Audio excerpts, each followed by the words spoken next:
ওই দিন রাইফা অর্থাৎ রাফেল প্রফেসরের চেহারা দেখার জন্য মাত্র 4 সেকেন্ড দূরেই ছিল।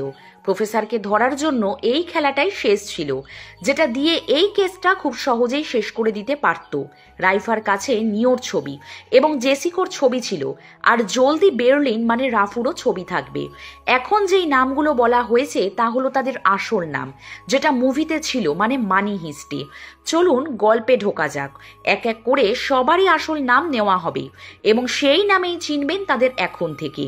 প্রফেসর জানতেন রাইফা মানে রাফেল তাদের সবারই ছবি খুঁজে বের করবে এক এক করে, কিন্তু রাফেলের সামনে এক এক করে সব সত্যি বের হচ্ছে। শুধু প্রফেসরই এক ব্যক্তি যে এখনো নিজেকে আড়াল করে রেখেছে, কিন্তু প্রফেসর জানতেন না যে তিনি বেশি দিন ঘোরাঘুরি করতে পারবেন না, কারণ পুলিশ ইতিমধ্যেই তার চেহারা স্কেচ বানাচ্ছে সেই গাড়ির বাংকারের কেয়ারটেকারকে দিয়ে। এখন যদি প্রফেসরের চেহারা সামনে আসে তাহলে হবে একটি জ্যাকপটের মতো, পুরো খেল খাতাম। রবিবার সকাল 6টা। রাফেল মানে রাইফা বেসিনে মুখ ধুচ্ছিল, তখনই টিভিতে নিউজ আসছে। সেদিকে রাফেলের চোখ পড়ল।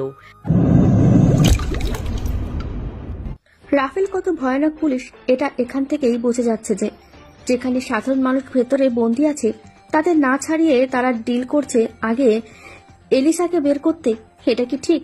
তাহলে কি আমাদের সাধারণ মানুষের কোনো মূল্য নেই? কোথায় সাধারণ মানুষের সেফটি? আগামীতে কি হবে বা কি হচ্ছে তা দেখার জন্য চোখ রাখুন স্প্যানিশ ন্যাশনাল টিভিতে। রাফেল নিউজ শুনে বড় একটা শ্বাস নিল। অন্যদিকে প্রফেসর পাগল ছদ্মবেশ থেকে নিজেকে আসল রূপ দেবার চেষ্টা করছে, মানে মুখ ধুচ্ছে, আর নাক যে ফুটো করেছিলেন পাগল বেশ ধরার সময় সেটার ভিতর থেকে তুলো বের করছেন। এটা দেবার কারণ হলো তখন যেন রক্ত না বের হয় তাই। প্রফেসরের এখানেও সেম নিউজ চলছে রাফেলের বিষয় নিয়ে। রাফেল মানে রাইফার কথা বলছি, কিন্তু এটা ছাড়াও আরেকটি রিপোর্ট করছে, সেটার দিকেও মন দিয়েছে প্রফেসর। রাফেল খুবই বদমেজাজি, তার এক্স হাজবেন্ডের সাথেও সে ঝগড়া করে তাকে ছেড়ে দিয়েছে। নিউজ চলেই যাচ্ছে প্রফেসরের কাছে। এদিকে রাফেল এইসব শুনে জলদি জলদি টিভি অফ করে দিয়েছে, কারণ তার মেয়ে নীরা যেন না শোনে। টিভি বন্ধ করতে করতে পিছনে তাকিয়েছে রাফেল। তাকিয়েই দেখে তার মেয়ে নীরা তাকিয়ে আছে নিউজের দিকে। রাফেলের মা এইসব এড়িয়ে যেতে নীরাকে বলল, এখনই তার আব্বুর সাথে কথা বলেছে, তাই না নীরা? আচ্ছা নীরা, তোমার আব্বু তোমায় কি কি বলেছে আম্মুকে শেয়ার করবে না? নীরা আদুরে গলায় বলতে লাগলো, আব্বু বলেছে আমি নাকি আব্বুর সাথে আর আন্টির সাথে থাকতে পারবো। নীরার কথা শুনে রাফেল উত্তরে বলল, ও আচ্ছা, তাই নাকি? তা তুমি কি উত্তর দিয়েছো? আমি বলেছি যে আমি যাব। মামনি, তুমি যদি আব্বুর কাছে চলে যাও আম্মু তো তোমার সাথে দেখা করতে পারবে না। নীরা তার মা রাফেলের কথা শুনে হতাশা নিয়ে উত্তরে বলে, তুমি তো সেই ভাবেও আমাকে সময় দাও না, একটুও না। আর তুমি তো ঘরেই থাকো না। দেখো নীরা, আম্মু তো চায় না যে তুমি তোমার আব্বুর সাথে থাকো, কারণ সে লোক হিসেবে একটুও ভালো না। সে আমাকে অনেক কষ্ট দিয়েছে। আমার আব্বু অনেক ভালো। না আম্মু, মা আমার, এটা একদম মিথ্যে কথা। তুমি মিথ্যে বলছো আম্মু, এটা সত্য নয়। নীরার রাগ আর হতাশা দেখে নীরাকে রাফেলের আম্মু বুঝিয়ে বলতে লাগলো, দেখো নীরা, তোমার আন্টি হলো বোকা। আসলে আমার মেয়ের বিষয়গুলোতে বলাটা ঠিক হচ্ছে না, কিন্তু ওর মধ্যে কিছুই নেই, সব খালি ঠিক তোমার আব্বুর। মা, অনেক হয়েছে। তুমি ওর মা মানে আমার বিরুদ্ধে যাচ্ছ। আচ্ছা বাদ দিলাম। রাফেল খুব ইমোশন ছিল তখন।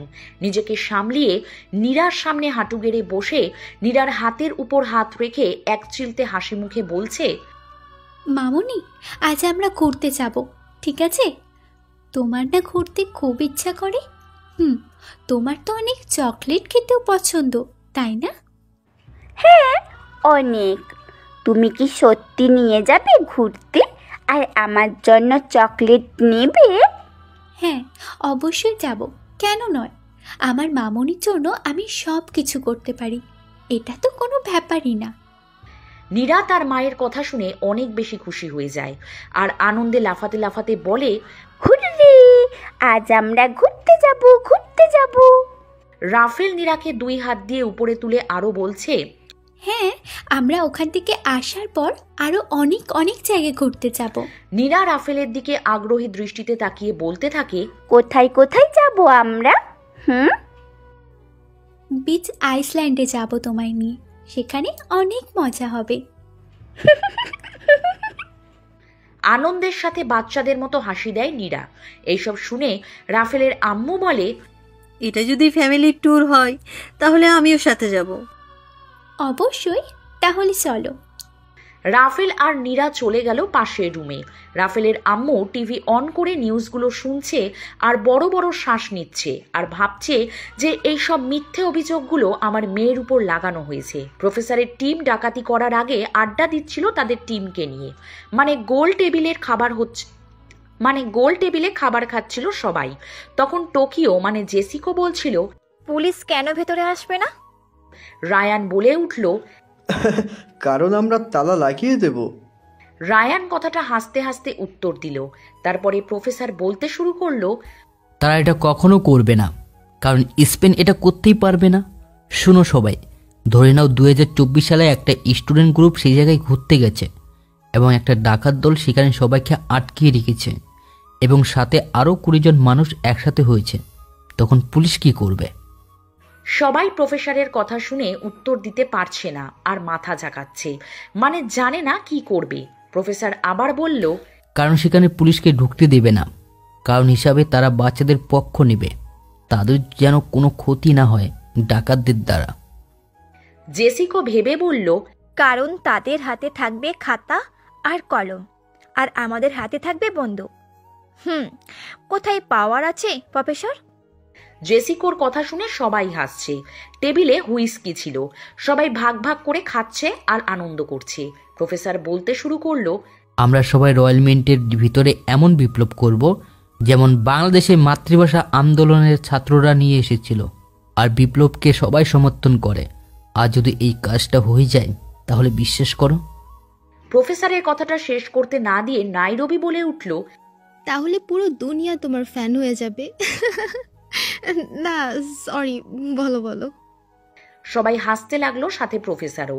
তারপরে প্রফেসর ধন্যবাদ জানিয়ে আবার বলা শুরু করে, আর যদি এরকম না হয় তাহলে পুলিশ জেনে যাবে যে আমাদের কাছে বন্দুকও আছে আর বিস্ফোরকও আছে, আর কেউ জানতে পারবে না আমাদের মধ্যে বন্দী কে আর কে চোর। আর কোনো মিনিস্টার ভিতরে ঢোকার অনুমতি কখনোই দিবে না। প্রফেসরের কথাটা শেষ করতে না দিয়েই আবার বলে উঠল, আর ওরা এরকম কেন করবে? অন্যদিকে ক্যাম্পের ভিতরে রাফেল অর্থাৎ রাইফা কম্পিউটারের স্ক্রিনে নিউজ আপডেট দেখতে থাকে। সেই সময় লুইত সেখানে হাজির হলো। লুইতকে দেখে রাগী কণ্ঠে রাফেল বলল, এই 8টা ছাত্রের জায়গায় এলিশাকে ছাড়ানোর সিদ্ধান্ত তোমার ছিল। তুমি বলেছিলে যদি কোনো সমস্যা হয় তাহলে তুমি দায়িত্ব নেবে।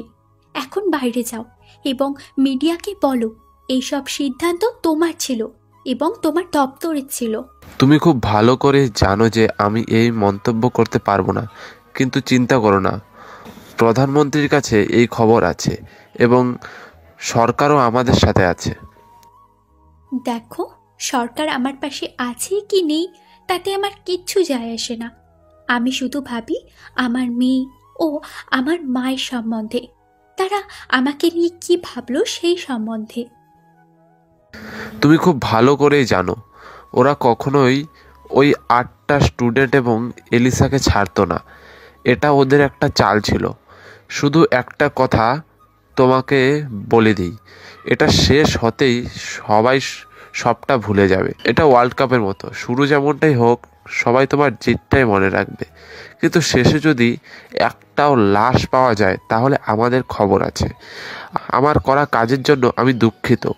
আমি এখনো তোমার সাহায্যের জন্য আছি, আর তুমি তাও চাইছো যে আমি চলে যাই? দুজন দুজনের দিকে গম্ভীর দৃষ্টিতে তাকালো। তারপর রাফেল রাইফা সুয়ারেজকে বলল, আমার সমস্ত টিমকেই কেসে চায় এবং ফরেন্সিক টেস্টের রেজাল্টও চায় এক্ষুনি, আর আন্ডারগ্রাউন্ড ইউনিটের রিপোর্টটাও। তারপর সুয়ারেজ ওইখান থেকে চলে গেল এবং রাফেল লুইতকে বলতে শুরু করলো, এখন সব থেকে জরুরি কথা হলো মিস্টার লুইত, তোমার দপ্তরকে খুঁজে বার করতে হবে যে চোরেরা চুরি করে কোন রাস্তা দিয়ে বেরোবে। রাগের দৃষ্টিতে তাকিয়ে চলে গেল এবং লুইস সেখানে হালকা হেসে সেখান থেকে চলে গেল। ফ্ল্যাশব্যাক। আমার একটা প্রশ্ন আছে প্রফেসর, আমরা ওখান থেকে বেরোবো কি করে? প্রফেসর উত্তরে বলল, একটা সুড়ঙ্গের মাধ্যমে। প্রফেসরের কথা শেষ হতেই রায়ান হেসে বলে উঠল, এই প্ল্যানটাকে তোমরা মাস্টার প্ল্যান বলছো? পুলিশকে তোমরা বোকা পেয়েছো নাকি? রায়ান ঠিকই বলেছে। সবাই প্রফেসরের দিকে কৌতূহল দৃষ্টিতে তাকিয়ে থাকে। প্রফেসর একটু ভেবে পকেট থেকে একটি পেন বার করে এবং টেবিলে রাখা খাবারের প্লেটগুলো সরিয়ে টেবিলের উপরে আঁকতে শুরু করে এবং বলতে শুরু করলো, আমরা ব্যাংকের ভিতরে ঢোকার সাথে সাথে বন্দীদের বয়লার রুমে খনখন করা শুরু করব। বয়লার রুম থেকে আন্ডারগ্রাউন্ড নর্দমাটা 13 মিটার দূরে। 13 মিটার? এই দূরত্ব তো আমরা পুলিশের জিপিআরএম সিস্টেমের মধ্যে চলে আসব, ঠিক না? ঠিক বলেছে। ওই সিস্টেমের রেঞ্জে 16 মিটার পর্যন্ত। যদি রেঞ্জ বেশি হয় তাহলে ওরা মেশিনের সাহায্যে আমাদের খুঁজে পেয়ে যাবে। এর মানে ওরা ভাববে যে আমরা এই পথ দিয়ে পালিয়ে যাব। কিন্তু আমরা ওখান দিয়ে যাব না। প্রফেসর মাথা নেড়ে বলল, না। এরপর রায়ান জোরে জোরে হেসে উঠল। তারপর প্রফেসর আবার বলতে শুরু করলো, আমরা অন্য একটি সুড়ঙ্গ দিয়ে যাব যেটা আগে থেকে তৈরি করা আছে। আমাদের শুধু ওই অবধি যেতে হবে এবং ওই সুড়ঙ্গের রাস্তা ভোল্ট নাম্বার 3 মধ্যে দিয়ে যায়। রহস্যময়ভাবে কথাগুলো প্রফেসর বলে গেল। তারপর নাইরোবি বলল, সুড়ঙ্গটি কে বানিয়েছিল? আমি ওটা 5 বছর আগেই বানিয়েছিলাম। সত্যি? এটা শুনে সবাই হেসে উঠল। তারপর প্রফেসর বলল, তোমরা যখন ব্যাংক থেকে টাকা নিয়ে ওই সুড়ঙ্গ দিয়ে বেরোবে তোমরা সোজা এসে পৌঁছাবে গোডাউনে, যেটা আমি বানিয়েছি। এরপর সবাই বাহবা দিয়ে উঠল। নাইরোবি বলল, আপনি তো কামাল করে দিয়েছেন। এরপর প্রফেসর আবার বলতে শুরু করলো কি কি ব্যবহার করবে, কতটা কি খনন করতে হবে এবং তাতে তাদের সেই কাজ করতে 10-12 দিন সময় লেগে যাবে। এই সময় তারা ভিতরেই থাকবে। এইসব নিয়ে আলোচনা করতে লাগলো তারা এবং এইসব আলোচনার পরে তারা সবাই হুইস্কি খেতে খেতে আনন্দ উপভোগ করতে লাগলো। ফরেনসিক রিপোর্টাররা বলেছেন যে অ্যামনিয়া আর অ্যালকোহল ড্যাশবোর্ড অ্যান্ড হ্যান্ডেল সিসিতে পাওয়া গেছে প্রায় সব জায়গাতেই। রিপোর্ট থেকে জানা গেছে এগুলো আমাদের পৌঁছানোর কিছু মিনিট আগের ছিটানো হয়েছিল। এটার মানে এটা হতে পারে যে ডাকাতদের গ্যাংয়ের কেউ একজন তো ওখানে উপস্থিত ছিল যে সব প্রমাণগুলো মিটিয়ে দেওয়ার চেষ্টা করেছে। ওই ভিখারি নিয়ে কিছু জানতে পারলে? না, জানা যায়নি। সমস্ত ট্রাফিক ক্যামেরায় দেখা হয়ে গেছে, আশেপাশে সব দোকান দেখা হয়েছে, কিন্তু কোথাও কিছু পাওয়া যায়নি। কিন্তু একটা ভালো খবর আছে, যে বাটনটা তুমি গাড়ি থেকে পেয়েছিলে ওটার মধ্যে থেকে একটা ফিঙ্গারপ্রিন্ট পাওয়া গেছে। ওর মালিকের কাছে রেকর্ড আছে, উনি আমাদের পাঠিয়ে দেবেন। জনি এবং রাফেলের কথা স্পিকারের মাধ্যমে শুনতে থাকে প্রফেসর। জনির সব কথা শোনার পরে রাফেল বলল, সবাই আমার কথাটা মন দিয়ে শুনুন। কিছু সময়ের জন্য আপনারা বাইরে যান এখান থেকে, অফিসার রুবিও বাদে। কিছু মিনিটেরই ব্যাপার।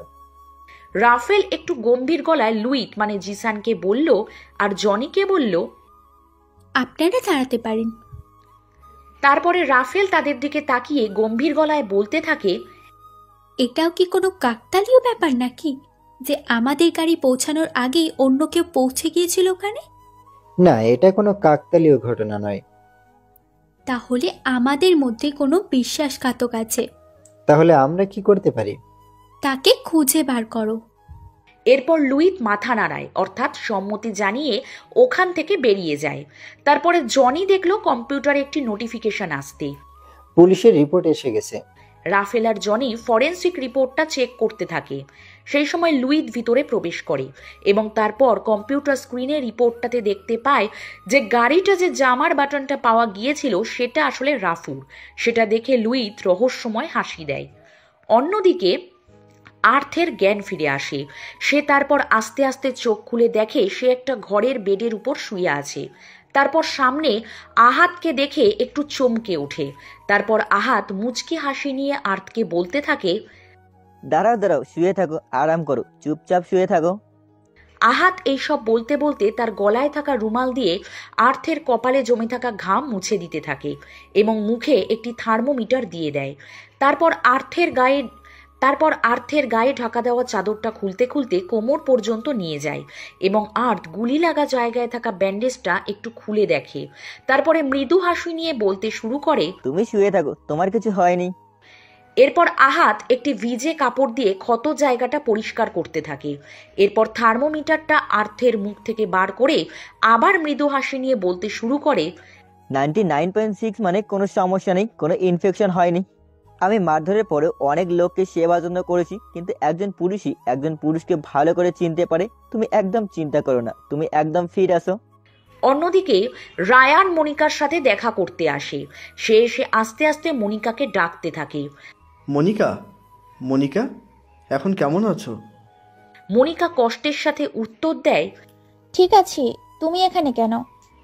আমার ঘুমানোর সময় হয়ে গেছে, তাই ভাবলাম তোমার সাথে দেখা করে তোমার শরীর কেমন আছে জেনে যাই। এরপর দুজন দুজনের দিকে কিছুক্ষণ তাকিয়ে থাকে। মনিকার নিঃশ্বাসের শব্দ জোর জোর শোনা যায়।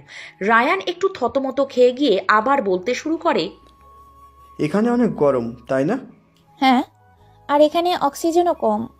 তুমি ঠিক বলেছ। তুমি চাইলে এখানে শুতে পারো, আমার তাতে কোনো অসুবিধা নেই। না না, আমি এখানে কিছুক্ষণ বসতে এসেছি। আচ্ছা ঠিক আছে। এরপর রায়ান মনিকার ঠিক বিপরীত দিকের দেওয়ালে একটা বড় টাকার বান্ডিলের উপর একটা বালিশে হেলান দিয়ে শুয়ে থাকে এবং মনিকার দিকে তাকিয়ে থাকে। মনিকা তাতে একটু লজ্জা পায়, কারণ সে শুধুমাত্র একটি টি শার্ট আর শর্ট প্যান্ট পরেছিল। মনিকা হালকা হেসে শুয়ে পড়ে। অন্যদিকে জনি টেবিলের উপর একটি ছবি চটাস করে মারে। ছবিটা রাফুর। সে বলতে থাকে, পুলিশের রিপোর্ট এসে গেছে, রাফু ওর বিরুদ্ধে ওয়ারেন্ট আছে। জুয়েলারি দোকান, ট্রাক, নিলাম করা ঘর, সব রকম 2 নম্বরই কাজের সাথে যুক্ত। মনে হচ্ছে ওর ইলেকট্রনিক পাসপোর্টে কোনো স্ট্যাম্প নাই। এরপর রাইফা বলে, ওর কাছে মনে হয় নকল পাসপোর্ট আছে। ওর পরিবার বা বন্ধুদেরও কোনো রেকর্ড নাই, আমাদের গুপ্তচররাও জানে না। না ওর ঘরের কোনো ঠিকানা আছে, না ওর সম্বন্ধে কোনো জায়গাতে কোনো রকম রেজিস্ট্রেশন আছে। আমার মনে হয় জেলে ওর সাথীকে জিজ্ঞাসাবাদ করা দরকার। 7 মাস ধরে ওরা জেলে একসাথে ছিল। ঠিক আছে, ওকে এখানে আনার জন্য পেপার ওয়ার্ক শুরু করে দাও। দাঁড়াও, আর একটা ইন্টারেস্টিং কথা শোনো। এটা মনোরোগ বিভাগের রিপোর্ট, তুমি কি এটা শুনতে চাও?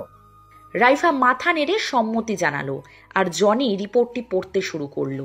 লেখা আছে, রাফু একজন আত্মহংকারী ব্যক্তি, যার নিজের উপর অনেক অহংকার ও কাউকে কোনো রকম দয়া করে না। একদম নিষ্ঠুর প্রকৃতির মানুষ, যার জন্য সে কোনটা ঠিক আর কোনটা ভুল সেটা বুঝতে পারে না। ও শুধু চায় যেন সব লোক ওকে পছন্দ করে, বিশেষ করে অচেনা লোক। অন্যদিকে রাফুকে বলতে দেখা যায়, এই জন্য আমি সকলকে ধন্যবাদ জানাতে চাই যারা আমাকে সাহায্য করলো, যারা আমাদের সাথে ছিল, বিশেষ করে সেই মানুষটাকে, মিস্টার তোরেস। Mister Torres. বন্দীদের মধ্যে থেকে মিস্টার তোরেস বেরিয়ে আসলো। মিস্টার তোরেস, আগে আসুন। নাইরোবি চিৎকার করে বলে উঠল, মিস্টার ফ্রান্সিসকো তোরেস এই মহান ব্যক্তিটি বিগত 27 বছর ধরে এই ব্যাংকের নোট ছাপার কাজ করে চলেছে, কিন্তু আজ উনি নিজেই নিজের রেকর্ড ভেঙে দিয়েছেন। গত 40 ঘন্টায় উনি ছেপেছেন। নাইরোবি ওই ব্যক্তিটির কাঁধে হাত রেখে ব্যক্তিটিকে স্যার বলে বলল, স্যার আপনি নিজেই জোর গলায় বলে দিন। এরপর ব্যক্তিটি মাথা নিচু করে ভয়ে ভয়ে বলল, 300 মিলিয়ন ইউরো। অন্যদিকে রাফুও চিৎকার করে বলে ওঠে, 300 মিলিয়ন ইউরো?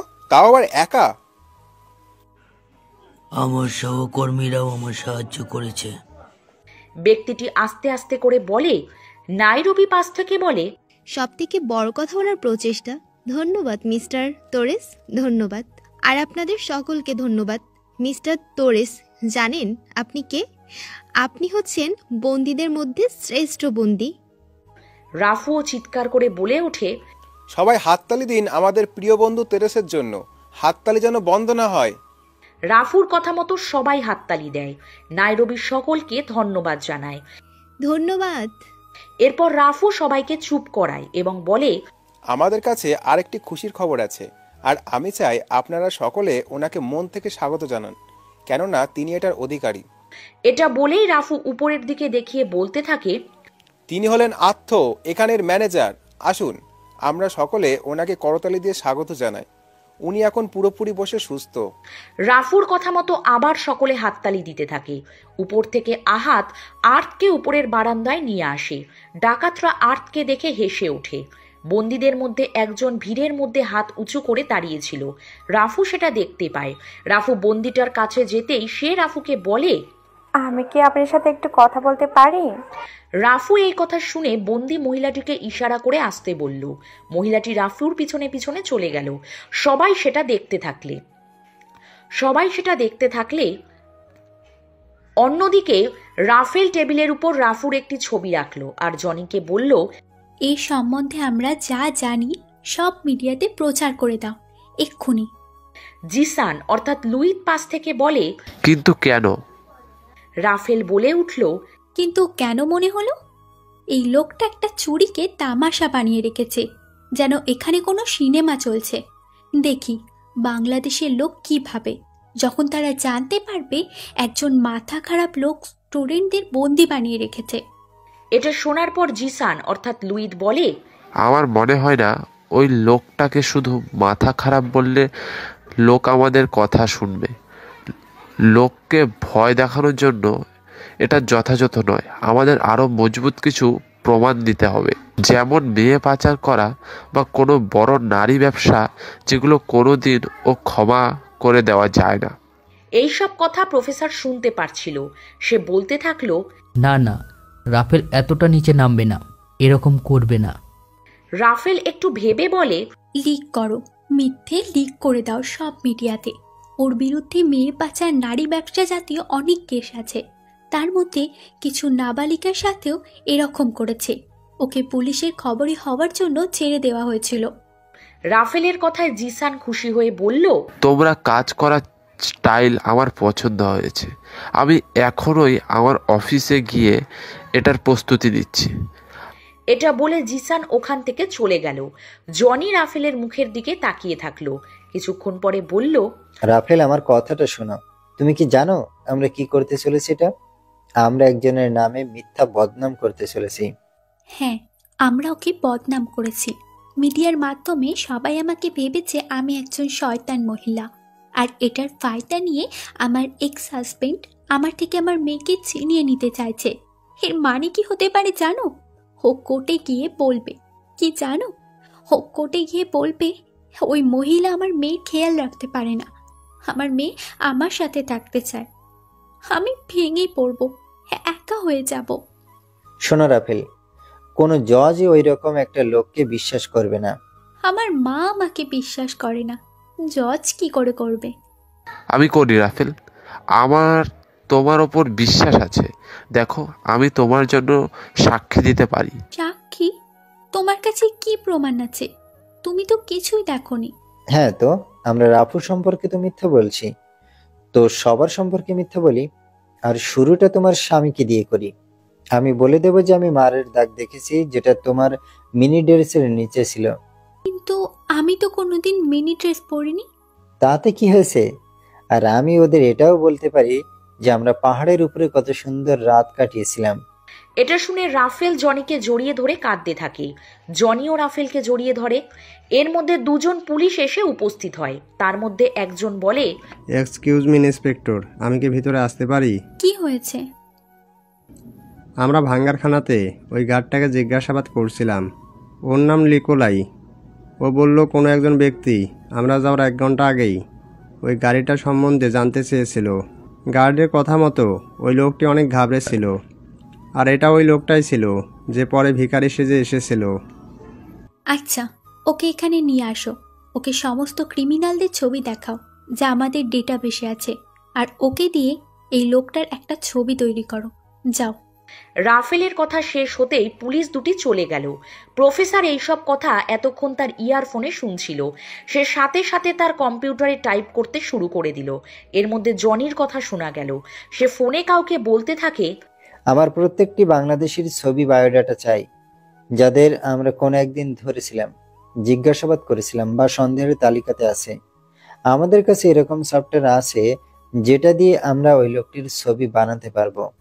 প্রফেসরের পরিচয় গুমনাম ছিল, ঠিক যেন হাজারের মধ্যে গুম হওয়া একটি তারা, কিন্তু এই সাক্ষীটি এই তারাটিকে চিনতে পারে যাবে। আর রাফেল, যে কিনা কোনোদিন কোনো ছবিতে ভরসা করতে পারেনি, সে এই ছবিটা দেখে কেস সলভ করতে পারবে। অন্যদিকে রায়ানের ঘুম ভাঙে। সে উঠে বলতে থাকে, উফ, কি গরম এখানে। এই কথা বলে সে বালিশটা টাকার বান্ডিলের উপর থেকে নামিয়ে নিচে মেঝেতে রেখে তার উপর আবার শুয়ে পড়ে। মনিকা একটু নড়ে চড়ে আবার ঘুমাতে থাকে। অন্যদিকে নিও বন্দীদের এক এক করে স্যানিটারি কিট দিতে থাকে। বন্দীরা সবাই নিজেদের পরিষ্কার করতে থাকে। দিতে দিতে নিও পুতুল মানে এলিসার সামনে এসে দাঁড়ায়। তার হাতে স্যানিটারি কিটটা দিয়ে ধরে থাকে আর বলতে থাকে, এলিজা, সরি, আমি তোমাকে বেঁধে রেখেছিলাম, কিন্তু তুমিও কম ছিলে না। আমার কপালে বন্দুক ধরেছিলে, তাই আমারও আর কিছু করার ছিল না। একজন হেমসডারের মেয়ে হিসেবে এটা কিন্তু বেশি ছিল না। আসলে না, এটা আমার জীবনে দ্বিতীয় তুফানি কাজ। আচ্ছা, তাহলে প্রথমটা কি ছিল? প্রথমটা ছিল লুকিয়ে বালে শিখা, সবাইকে লুকিয়ে। ও, এটা তো খুবই তুফানিও ছিল, কিন্তু সাবধান, নাচ খুবই ক্ষতিকারক একটা নেশা। একবার লেগে গেলে হলিতে গলিতে নেচে বেড়াবে। আমার জীবনের সবকিছু আমার বাবা ঠিক করে দেয়। আমার স্কুল, পড়াশোনা, ক্যারিয়ার, আমি কোথায় থাকবো, কি নিয়ে পড়বো, কোন ইউনিভার্সিটি থেকে পড়বো, অক্সফোর্ড কবে যাব, সব। এমনকি এলিসা, খাবার জন্য এই প্লেটটা নাও, এলিসা ওই কাপটা না, এলিসা তোমাকে চেস শিখতে হবে, সব সব ও সব ওনার ইচ্ছা মতো হয়। নিও এলিসার কথাগুলো মন দিয়ে শুনল।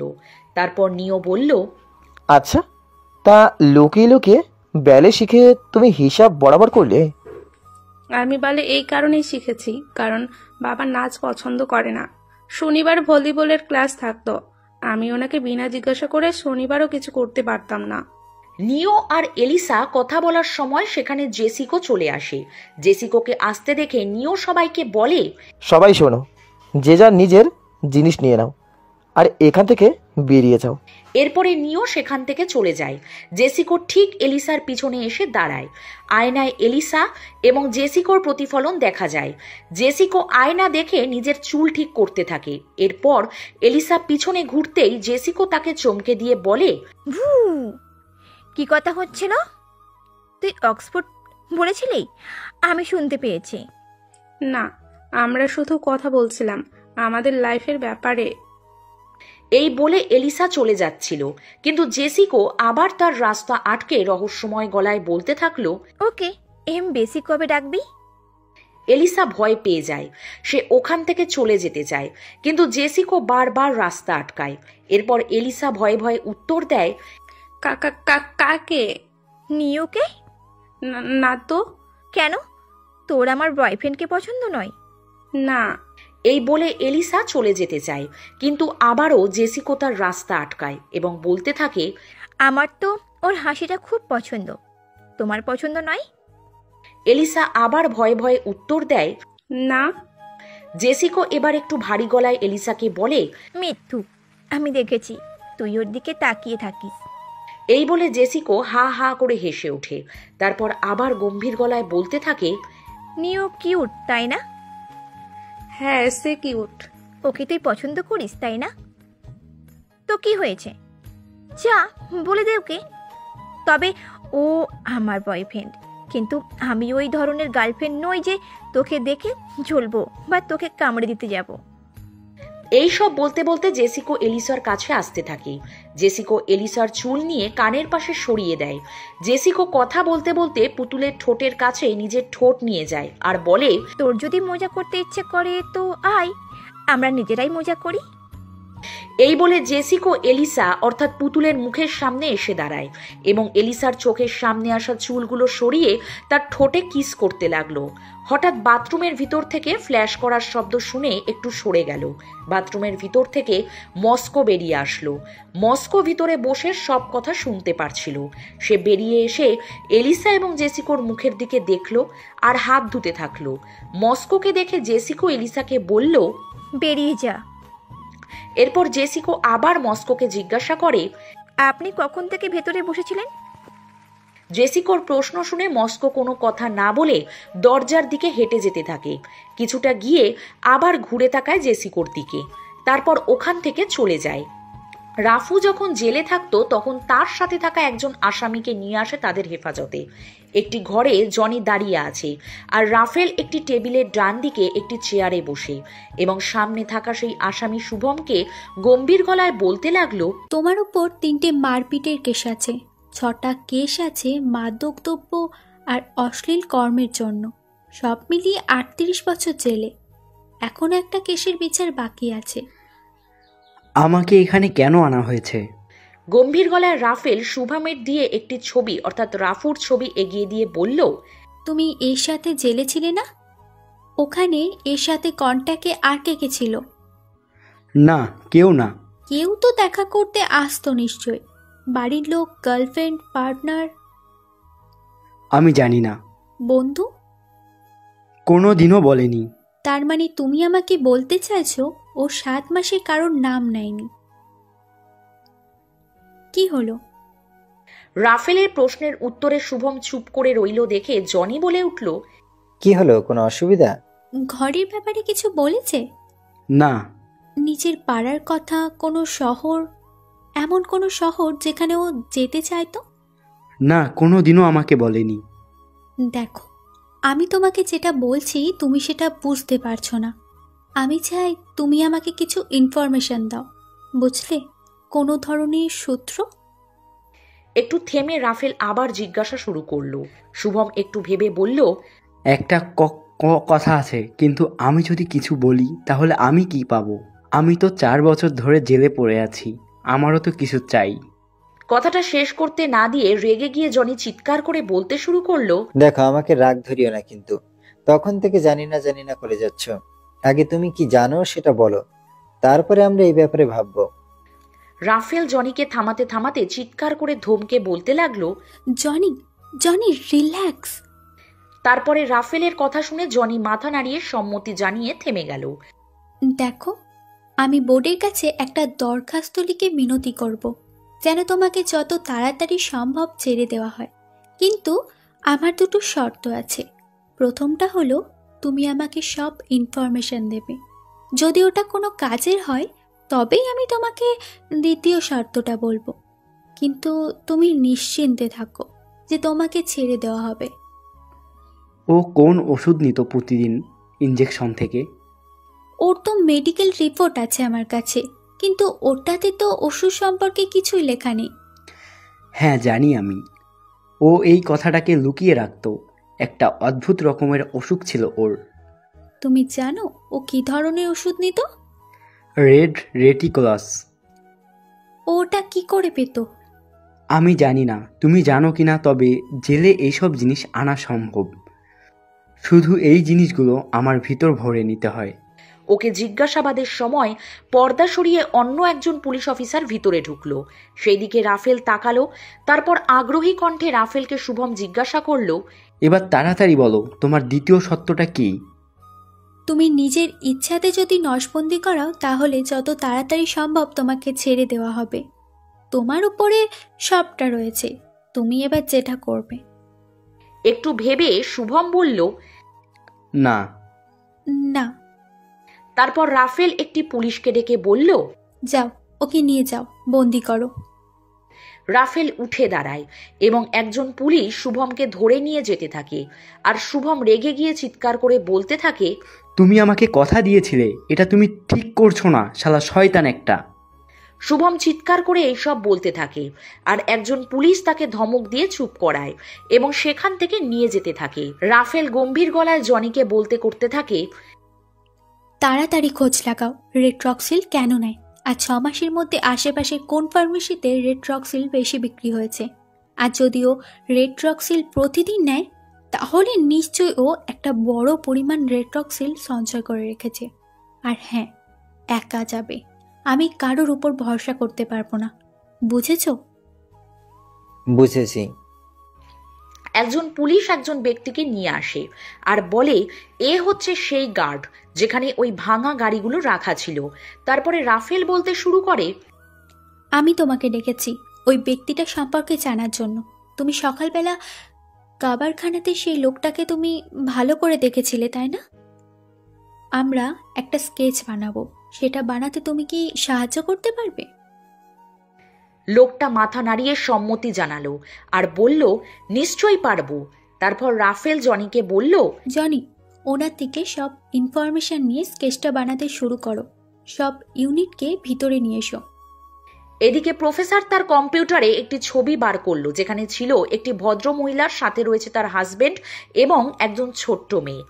অন্যদিকে রাফুকে দেখতে পাওয়া যায় একটি কেবিনে। ওই বন্দীদের মধ্যে থেকে হাত তুলে বেরিয়ে আসা সেই মহিলার সাথে বসে আছে একটি টেবিলের ডান দিকের চেয়ারে, আর তার সামনে বসে আছে সেই মহিলাটি আসলে ব্যাংকে আসা ওই স্টুডেন্টদের শিক্ষিকা। একটু ভীত কণ্ঠে আমতা আমতা করে বলতে শুরু করলো বন্দি মহিলা শিক্ষিকাটি যে সে কোনো স্টুডেন্টদের নিয়ে ওয়ার্কশপে এসেছে। দেখো, আমার একটা স্টুডেন্টের খুব চিন্তা হচ্ছে, এই জন্য আমি এসেছি। খুব সায়েন্টিফিক মেয়ে, আর আমার মনে হয় সব লোকের মাঝেও ওর বেশি ভালো লাগে। আমার কথার মানে হলো ওর বন্ধুদের সাথে। তারপর রাফু সেই মেয়েটিকে জিজ্ঞেস করলো, আমাকে একটা কথা বলুন, আপনি কোন স্কুলে কি বিষয়ে পড়ান প্রফেসর? আমি ফিলোসফি ইথিক্স পড়াই। Philosophy ethics? হ্যাঁ, আর ধর্মের ব্যাপারেও। আর আমি ওই ওয়ার্কশপে পড়াই। যেমন এনভায়রনমেন্ট, সেক্স এডুকেশন এসব। ও আচ্ছা, হ্যাঁ এটা সবচেয়ে ইম্পর্টেন্ট সাবজেক্ট, তাই না? তারপর তাকে থামিয়ে দিয়ে চেয়ার থেকে উঠে জানলার কাছে গিয়ে পর্দাটা দিতে দিতে রহস্যময় ভঙ্গিতে হেসে বলতে থাকলো, আর কি আশ্চর্যের ব্যাপার, তাই না, যে এই বিষয়টা ইম্পর্টেন্ট বিষয়। আর কি খুশির বিষয় যে আপনি এই সাবজেক্টে বিশেষজ্ঞ। আমারও এই বিষয়টা নিয়ে কিছুদিন ধরে একটা প্রশ্ন ছিল। তাহলে আমি প্রথমে এরকম করি যে আমি আমার থিওরিটা আগে বলি। চুপচাপ চেয়ারে বসে কথাগুলো শুনছিল মহিলা শিক্ষিকাটি। বন্দি মহিলা শিক্ষিকাটি পাশে তাকিয়ে দেখে রাফু একটু দূরে দাঁড়িয়ে আছে জানলার কাছে। মেয়েটির সামনে থাকা টেবিলটির উপর ছিল একটি আপেল, আর তার পাশে ছিল একটি পেনদানি। সেই পেনদানির ভিতরে ছিল কিছু পেন্সিল, পেন, কম্পাস, আর তার সাথে রয়েছে একটি কাঁচি। সে আস্তে আস্তে হাত বাড়াতে থাকে ওই কাঁচির দিকে, কিন্তু হঠাৎ করে পিছন থেকে রাফু এসে টেবিলে থাকা আপেলটা এক ঝটকায় সামনে থেকে তুলে নেয়, আর বন্দি মহিলা শিক্ষিকাটি ভয় পেয়ে যায়। তারপর রাফু আপেলে একটা কামড় দিয়ে আবার বলতে শুরু করলো, জানেন কি আপনি? রাফু বন্দি মহিলা টিচারটির একদম মুখের সামনে আপেল খেতে খেতে তার দিকে রহস্যময় দৃষ্টিতে তাকিয়ে হেসে বলতে থাকে। তারপরে মহিলাটি একটু ঘাবড়ে গিয়ে মুখে মিথ্যে হাসি নিয়ে বলে, হ্যাঁ হ্যাঁ, কেন নয়, বলুন না। থিওরিটা জোকসের উপর ভিত্তি করে হবে। রাফু কথাটা বলে হাসতে থাকে। মেয়েটি ভয় লুকিয়ে সেটা প্রকাশ না করে হাসির নাটক করে বলে, সেক্স? হ্যাঁ, জোকস। আপনি কি জানেন, কোনো জোকস তখনই মজাদার হয় যখন সেটার মধ্যে একটু সত্যি এবং একটু কষ্ট থেকে থাকে। ও তাই নাকি? আমি ঠিক জানতাম না, একটু অদ্ভুত ধরনের। কিন্তু এটা সত্যি। রাফু মেয়েটির চেয়ারের চারপাশে ঘুরছে, আপেল খাচ্ছে, আর তার একদম কাছে এসে কথাগুলো বলছে। একটু থেমে রাফু আবার বলতে শুরু করলো, তুমি কি মাথা ব্যথার গল্পটা শুনেছো? বন্দি মহিলা শিক্ষিকাটি মাথা নেড়ে উত্তর দিল, না, আমি কখনই শুনিনি। একজন হাজবেন্ড বাড়ি এসে তার ওয়াইফকে বলছে, জানো তোমার জন্য অ্যাসপিরিন নিয়ে এসেছি। তারপরে ওয়াইফ বলছে, আমার তো মাথা ব্যথা করেনি। তখন হাজবেন্ড বলছে, চলো সেক্স করি, হা হা হা হা। মহিলাটিও ভয় লুকিয়ে হাসলো একটু। তারপরে আবার রাফু বলতে শুরু করলো, আপনি কি লক্ষ্য করেছেন, প্রত্যেকটি জোকসের মধ্যে একটি পুরুষই সবসময় একটি মহিলাকে সেক্স করার জন্য উস্কায়, বোঝায়, মানায়। ছেলেদের তো সবসময় সেক্স দরকার হয়, আর মহিলাদের ইচ্ছা না থাকলেও সেটা করতে হয়। আপনার কি মনে হয় না এটা ভুল? তোমার কি মনে হয় না যে পুরুষদের মতো মহিলাদেরও সেক্সের প্রয়োজন হয়? হ্যাঁ হয়, কিন্তু ততটা নয় যতটা পুরুষদের দরকার। ওই মহিলার কথা শুনে রাফু আপেল খেতে খেতে বলল, ও আচ্ছা, কিন্তু সিলভিয়ার কি হবে? আমি কি ওকে নিয়ে যেতে পারি? ও ভুলে গিয়েছিলাম সিলভিয়া। আচ্ছা একটু দাঁড়িয়ে যান আর এদিকে আমার কাছে আসুন। আরে ভয় পাবেন না, এখানে আসুন। তারপর মহিলা শিক্ষিকাটি উঠে দাঁড়ায় এবং জানলার পাশে আসে দুজনে। তারপর জানলা দিয়ে ঘরের ভিতরটা দেখে সেই বন্দি মহিলাটি। তখন রাফু বলে, দেখুন ওই যে সিলভিয়া, কত খুশি আছে না? আপনিও ওকে হ্যালো বলুন। বন্দি মেয়েটি ভিতরে দেখে সিলভিয়া মুখ হাত পা বাঁধা অবস্থায় মাটিতে বসে আছে। কিছু একটা বলার চেষ্টা করছে সিলভিয়া। সেটা দেখে মেয়েটি ভয় পেয়ে যায় এবং উত্তেজিত হয়ে মেয়েটি আস্তে আস্তে পিছিয়ে যেতে থাকে টেবিলের দিকে। আর রাফু তখন সিলভিয়ার দিকে তাকিয়ে কথা বলতেই থাকে। তখন যেই মেয়েটি টেবিলে থাকা ছুরিটি হাতে নিতে যাবে, ঠিক তখনই দরজা খুলে নাইরবি প্রবেশ করে ভিতরে।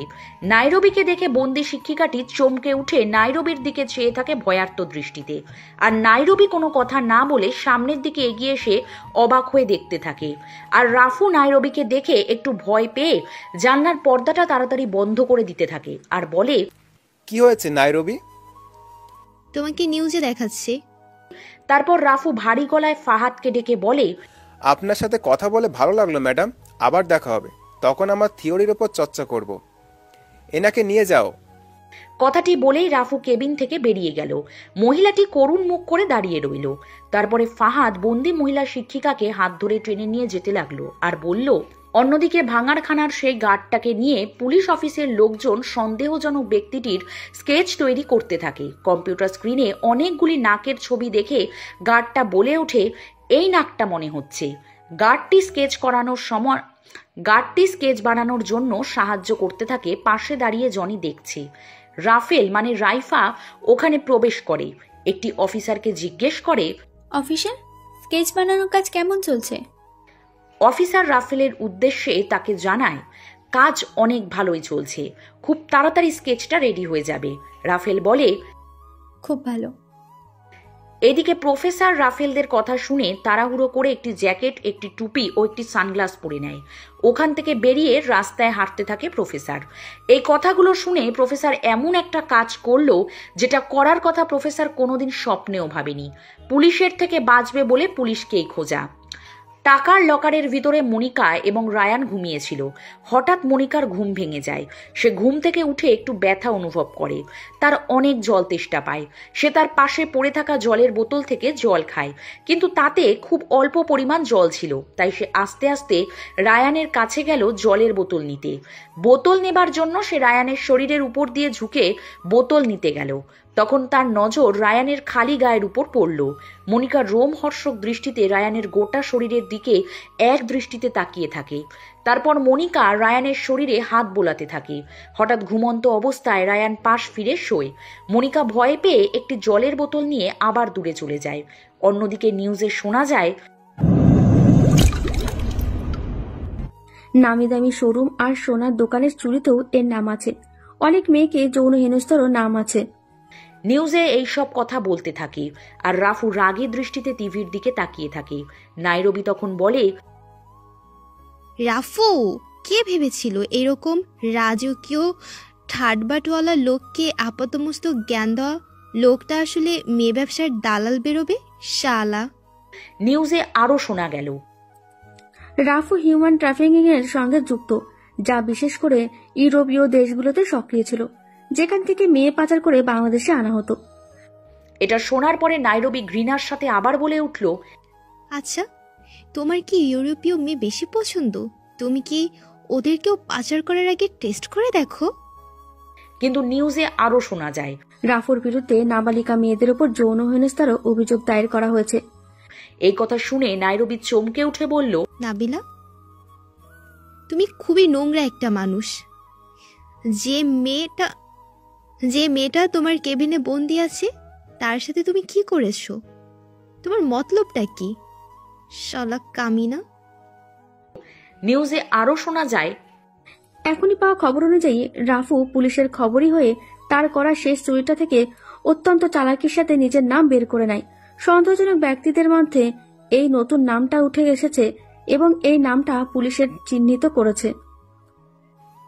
নিউজে এইসব কথা শুনে নাইরবি আরো রেগে যায় এবং রাফুর একদম কাছে গিয়ে তার দিকে আঙ্গুল তুলে বলে, ও তুই পুলিশকে খবর দেওয়ার কাজও করিস? রাফু এতক্ষণ সবকিছু চুপ করে শুনছিল, কিন্তু নাইরবি এই কথা শুনে রাফু তার রাগ সামলাতে পারে না। সে নাইরবির গলা টিপে ধরে টেবিলের উপর ফেলে দেয়। নাইরবি ওই অবস্থায় রাফুর নাকে দুটো ঘুষি মারে। রাফুর নাক দিয়ে রক্ত বেরোতে থাকে। সে নাইরবির গলাটা আরো জোর করে টিপে ধরে আর বলতে থাকে, আমি না কোনো মহিলাকে বিক্রি করেছি আর না কোনো বাচ্চাকে, কারণ এটা আমার নিয়মের বাইরে। ঠিক যেমন নিজের সাথীকে ধোকা দেয়া, তাতে যতই তার অকাদের নর্দমার কীটের মতো হোক না কেন, আমি যেমনই হই, কিন্তু এতটাও নিচু মানসিকতার মানুষ নয়, বুঝেছেন নাইরবি? এই কথা বলে রাফু আরো জোরে নাইরবির গলা টিপে ধরল। নাইরবির দম বন্ধ হয়ে আসছিল। নাইরবি কষ্টের সাথে বলল, আমি বুঝতে পেরেছি। এই অবস্থায় রাফুর নাক দিয়ে এক ফোঁটা রক্ত নাইরবির গালে পড়ল। রাফু যখন দেখলো নাইরবি আর শ্বাস নিতে পারছে না, তখন সে তাকে ছেড়ে দিল। নাইরবি জোরে জোরে কাশি দিতে লাগলো। রাফু আবার বলে উঠল, যে গাড়ি থেকে জামার বাটন পাওয়া গেছিল ওই গাড়িটাতে আমি কোনোদিনও বসিনি, কিন্তু এটা জানি যে কে ওই গাড়িতে বসেছিল। অতীতে প্রফেসরের বাসায় থাকাকালীন রাফু একবার দেখেছিল রায়ান তার কোট গায়ে দিয়ে ভাঙাড়ি পাওয়া গাড়িটার ভিতরে শুয়ে আছে। তখন তারা সবাই প্রফেসরের বাড়িতে ছিল। রাফু এইসব ভাবতে ভাবতে নাইরবিকে জিজ্ঞেস করলো, আচ্ছা, এখন রায়ানকে কোথায় পাবো? এরপর মস্কো ব্যাংকের একটি বড় লকারের ভিতরে মেঝের দেওয়াল কেটে সেখান থেকে রাস্তা তৈরি করার কাজ করছিল। তখন সেখানে জেসিকো এসে উপস্থিত হয়। জেসিকো লোহার লকার রুমের দরজায় টং টং টং করে 3 বার টোকা দেয়। আওয়াজ শুনে মস্কো দরজার দিকে তাকায় এবং জেসিকোকে আসতে দেখে জেসিকো হাসতে হাসতে বলতে থাকে, তুমি কি হাঁপিয়ে গেছো? এখন তো অনেক কাজ বাকি, আমি হেল্প করে দিই। যত তাড়াতাড়ি কাজটা শেষ হবে তত তাড়াতাড়ি আমরা এখান থেকে বেরোতে পারবো। জেসিকোর কথা শুনে মস্কো তাকে জিজ্ঞেস করে, তোমার কি এখানে বোরিং লাগছে? হ্যাঁ, বোরিং লাগছে। এই বলে জেসিকো বড় একটি টাকার বান্ডিলের উপর গিয়ে বসে এবং তার থেকে একটি বান্ডিল বের করে কানের কাছে নিয়ে গিয়ে তার আওয়াজ শুনতে থাকে আর বলে, এখানে কে বোর হবে না? জেসিকোর কথা শুনে মস্কো আবার জিজ্ঞাসা করে, এখানের এত বন্দীদের উপর নজর রাখতে রাখতে তুমি বোর হয়ে গেছো নাকি? M16 বন্দুকের গুলি চালিয়ে বোর হয়ে গেছো তুমি? নাকি বাহিরে দাঁড়িয়ে থাকা এত পুলিশ তাদেরকে দেখে বোর হয়ে গেছো? হ্যাঁ, এটাই হতে পারে। এটা বলেই মস্কো হাতে থাকা ড্রিল মেশিনটা রেখে দিয়ে জেসিকোর দিকে গম্ভীরভাবে তাকিয়ে বলে, এই জন্য কি তুমি ওই পুতুলের সাথে ফষ্টিনুষ্টি করেছিলে টয়লেটে? ওই মেয়েটাকে কিস করলে যখন ও ভীত অবস্থায় ছিল? এইসব কেন করছো তুমি? তোমাকে উত্তেজিত করার জন্য। তুমি তো টয়লেটের ভিতরে বসে বসে মজা নিচ্ছিলে। তো এখন কি তোমার কি নিউর থেকে মন ভরে গেছে? মস্কোর কথা শুনে জেসিকো রেগে গিয়ে বলল, তোমার এইরকম কেন মনে হচ্ছে? কারণ তুমি এরকম টাইপেরই। আচ্ছা, কেমন টাইপের আমি? সেই রকম টাইপের যাদের থেকে আমি আমার ছেলেকে দূর রাখতে চাইব। মনে আছে সেই দিন রাতে তুমি কি করেছিলে? প্রফেসরের বাড়িতে যেদিন পার্টি হয়েছিল সেই দিন রাতে যখন তুমি বাইরে ঘুরতে গিয়েছিলে, মনে আছে? এরপরে মস্কো একটা সিগারেট জ্বালিয়ে তাতে টান দিতে দিতে প্রফেসরের বাড়িতে থাকাকালীন পুরনো ঘটনার সম্বন্ধে বলতে থাকে। দেখা যায় রায়ান আর জেসিকো একটি গাড়ির ভিতরে বসে আছে। রায়ান সিগারেট খেতে খেতে কথা বলছিল, জেসিকো বসেছিল গাড়ির ভিতরে, আর রায়ান বসেছিল গাড়ির বনেটের উপরে। দুজনেই মদ খেয়েছিল। জেসিকো গাড়ির ভিতর থেকে সামনের কাছে 3 বার টোকা দিতেই রায়ান জেসিকোর দিকে তাকিয়ে হেসে বলল, কি হালচাল? জেসিকো মুখে একটা সিগারেট নিয়ে গাড়ির জানলা দিয়ে মুখটা বের করলো আর রায়ান একটা লাইটার বের করে তার সিগারেটটা জ্বালিয়ে দিল। এরপর জেসিকো বলল, তুমি কি জানো উপরের আকাশে কতগুলো তারা আছে? প্রায় 2 লক্ষ কোটিরও বেশি। রায়ান জেসিকোর এই কথা শুনে হেসে বলে, তুমি গুনেও ফেললে? তা নয় তো কি। এরপর রায়ান গাড়ির উপর থেকে মদের বোতল হাতে নেমে আসে। বোতলে মদ শেষ হয়ে যায়, তাই রায়ান নেশাতে বিভোর হয়ে বলল, যাহ, মদ শেষ হয়ে গেল। আমার মনে হয় আমাদের আর একটু খাওয়া দরকার। দেখো জেসিকো, আমি জানি তোমার ঘরে এখনো একটু মদ পড়ে আছে। আচ্ছা, তুমি জানো নিউ বেচারা নেশা হয়ে গেছে? এই বলে জেসিকো জোরে একটা হাসি দিল। তার সাথে সাথে রায়ানও হেসে উঠল।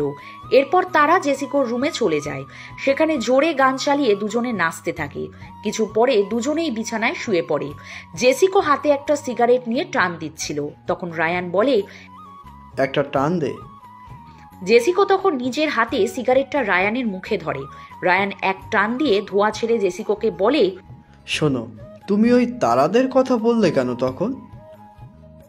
জানি না ইয়ার, কিন্তু আমার ওই তারাদের খুব পছন্দ। যেন মনে হয় ওরা আমাকে কিছু বলে, খুব সুন্দর লাগে। কিন্তু আমি জানি না আমি কেন এরকম বললাম। শুধু এইটুকুই? শুধু এইটুকুই মানে? কি বলতে চাইছো তুমি? মানে আমি ভাবলাম তুমি আরো কিছু চাইছো হয়তো। আরো কিছু মানে? তুমি কি সেক্সের কথা ভাবছো? হ্যাঁ, মানে তুমি যদি কিছু মনে না করো। এই বলে রায়ান জোরে একটা হাসি দিল। জেসিকো হেসে উঠল আর বলল, যাক, পালা এখান থেকে।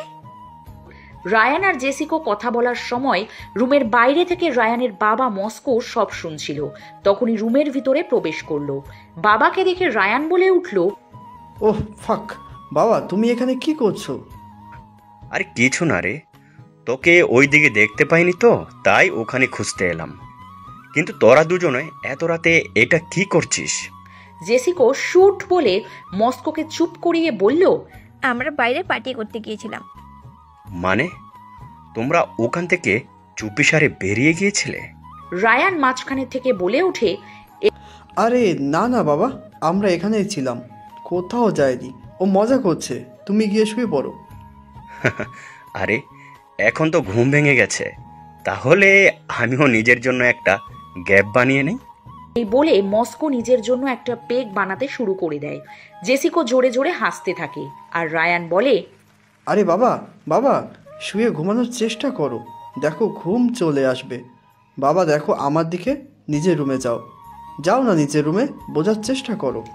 মস্কো রায়ানের কথায় উত্তর না দিয়ে জেসিকোকে জিজ্ঞেস করলো, তোমার কাছে কি একটা সিগারেট হবে? আছে যখন একটা সিগারেট খেয়ে নেই। হ্যাঁ হ্যাঁ আছে, এই নিন। এই বলে জেসিকো তার দিকে একটা সিগারেট বাড়িয়ে দিল আর বলল, আমি ওয়াশরুমে যাচ্ছি, আর যতক্ষণে আমি ফিরবো ততক্ষণে তোমরা দুজন এখান থেকে কেটে পড়বে। গিয়ে দুজনে আরাম করো। এই বলতে বলতে জেসিকো বাথরুমে চলে গেল। মস্কো বলল, চলে যাব, গুড নাইট সুইটি। এরপর রায়ান খুব বিরক্ত হয়ে গিয়ে বলে, আরে বাবা তুমি কি দেখতে কম পাও নাকি? আমি কখন থেকে ইশারা করে যাচ্ছি তোমাকে। কি? তোমাকে এখান থেকে যেতে বলেছিলাম। ও মা, মানে তুই আর জেসিকো? হ্যাঁ ঠিক ভেবেছ। ও তো খুবই হট। শুধু হট নয় বাবা, হটের থেকেও বেশি। হ্যাঁ সে সব বুঝেছি, কিন্তু তুই এখন ফোকাস কর। ফোকাস? আমি জীবনে প্রথমবার এত ফোকাস করেছি। ঠিক আছে ঠিক আছে, কিন্তু এখন তোকে তোর কাজের উপর ফোকাস করা উচিত। চল গিয়ে শুয়ে পড়ি। আমি ঘন্টা তোমার সাথে শুতে যাব, যেখানে কিনা আমি এই হট মহিলার সাথে শুতে পারতাম। তার থেকে ভালো তো আমি ওই খাটারা গাড়িটায় শুয়ে পড়বো। আরে খাটারাতে কেন শুবি তুই? ছাড়ো তো বাবা, তুমি সব সময় আমার সাথে এইরকমই করো। এই বলে রায়ান রাগে বিড়বিড় করতে করতে গাড়িতে শুতে চলে যায়। এই সব পুরনো ঘটনা এতক্ষণ মস্কো জেসিকোকে ব্যাংকে সেই লকারে দাঁড়িয়ে সিগারেট খেতে খেতে বলছিল। সব শুনে জেসিকো বলল, আপনার কি মনে হয় আমি আপনার ছেলের যোগ্য নই? না, ওর আকাদের বাহিরে। তোমার জন্য জীবন শুধু একটা খেলা মাত্র, চুরি করা, বন্দুক চালানো, ঝামেলা করা, বিপদের সাথে খেলা করা। হ্যাঁ, আমি জীবন উপভোগ করি। না, ওটাকে উপভোগ করা বলে না। তোর একটা থেকে মন ভরে গেলে তুই আরেকটাকে ধরিস, আর যখন আরেকটাকে ধরিস তখন আগের জন মরে যায়, আর এরকমই তুই 20টা লাশ সেরে যাস। এইরকমই তোর লাইফ। জেসিকো মস্কোর দিকে তাকিয়ে তার কথাগুলো কোনো কথা না বলে চুপচাপ শুনে যাচ্ছে। মস্কো একটু থেমে আবারও বলতে শুরু করলো, কার প্ল্যান ছিল ব্যাংক ডাকাতি করার, তোর না তোর বয়ফ্রেন্ডের? তোরই ছিল নিশ্চয়ই। আর মরলো কি তোর বয়ফ্রেন্ড? রিপিট, আর মরলো কি তোর বয়ফ্রেন্ড, সাথে তোর মাও? এটা তো তুই বুঝিস তাই না, যে এইসবের থেকে তোর মা কতটা কষ্ট পেয়েছে। আর একজন এখন নিউর সময় চলছে, তোর ওর থেকেও মন ভরে যাবে।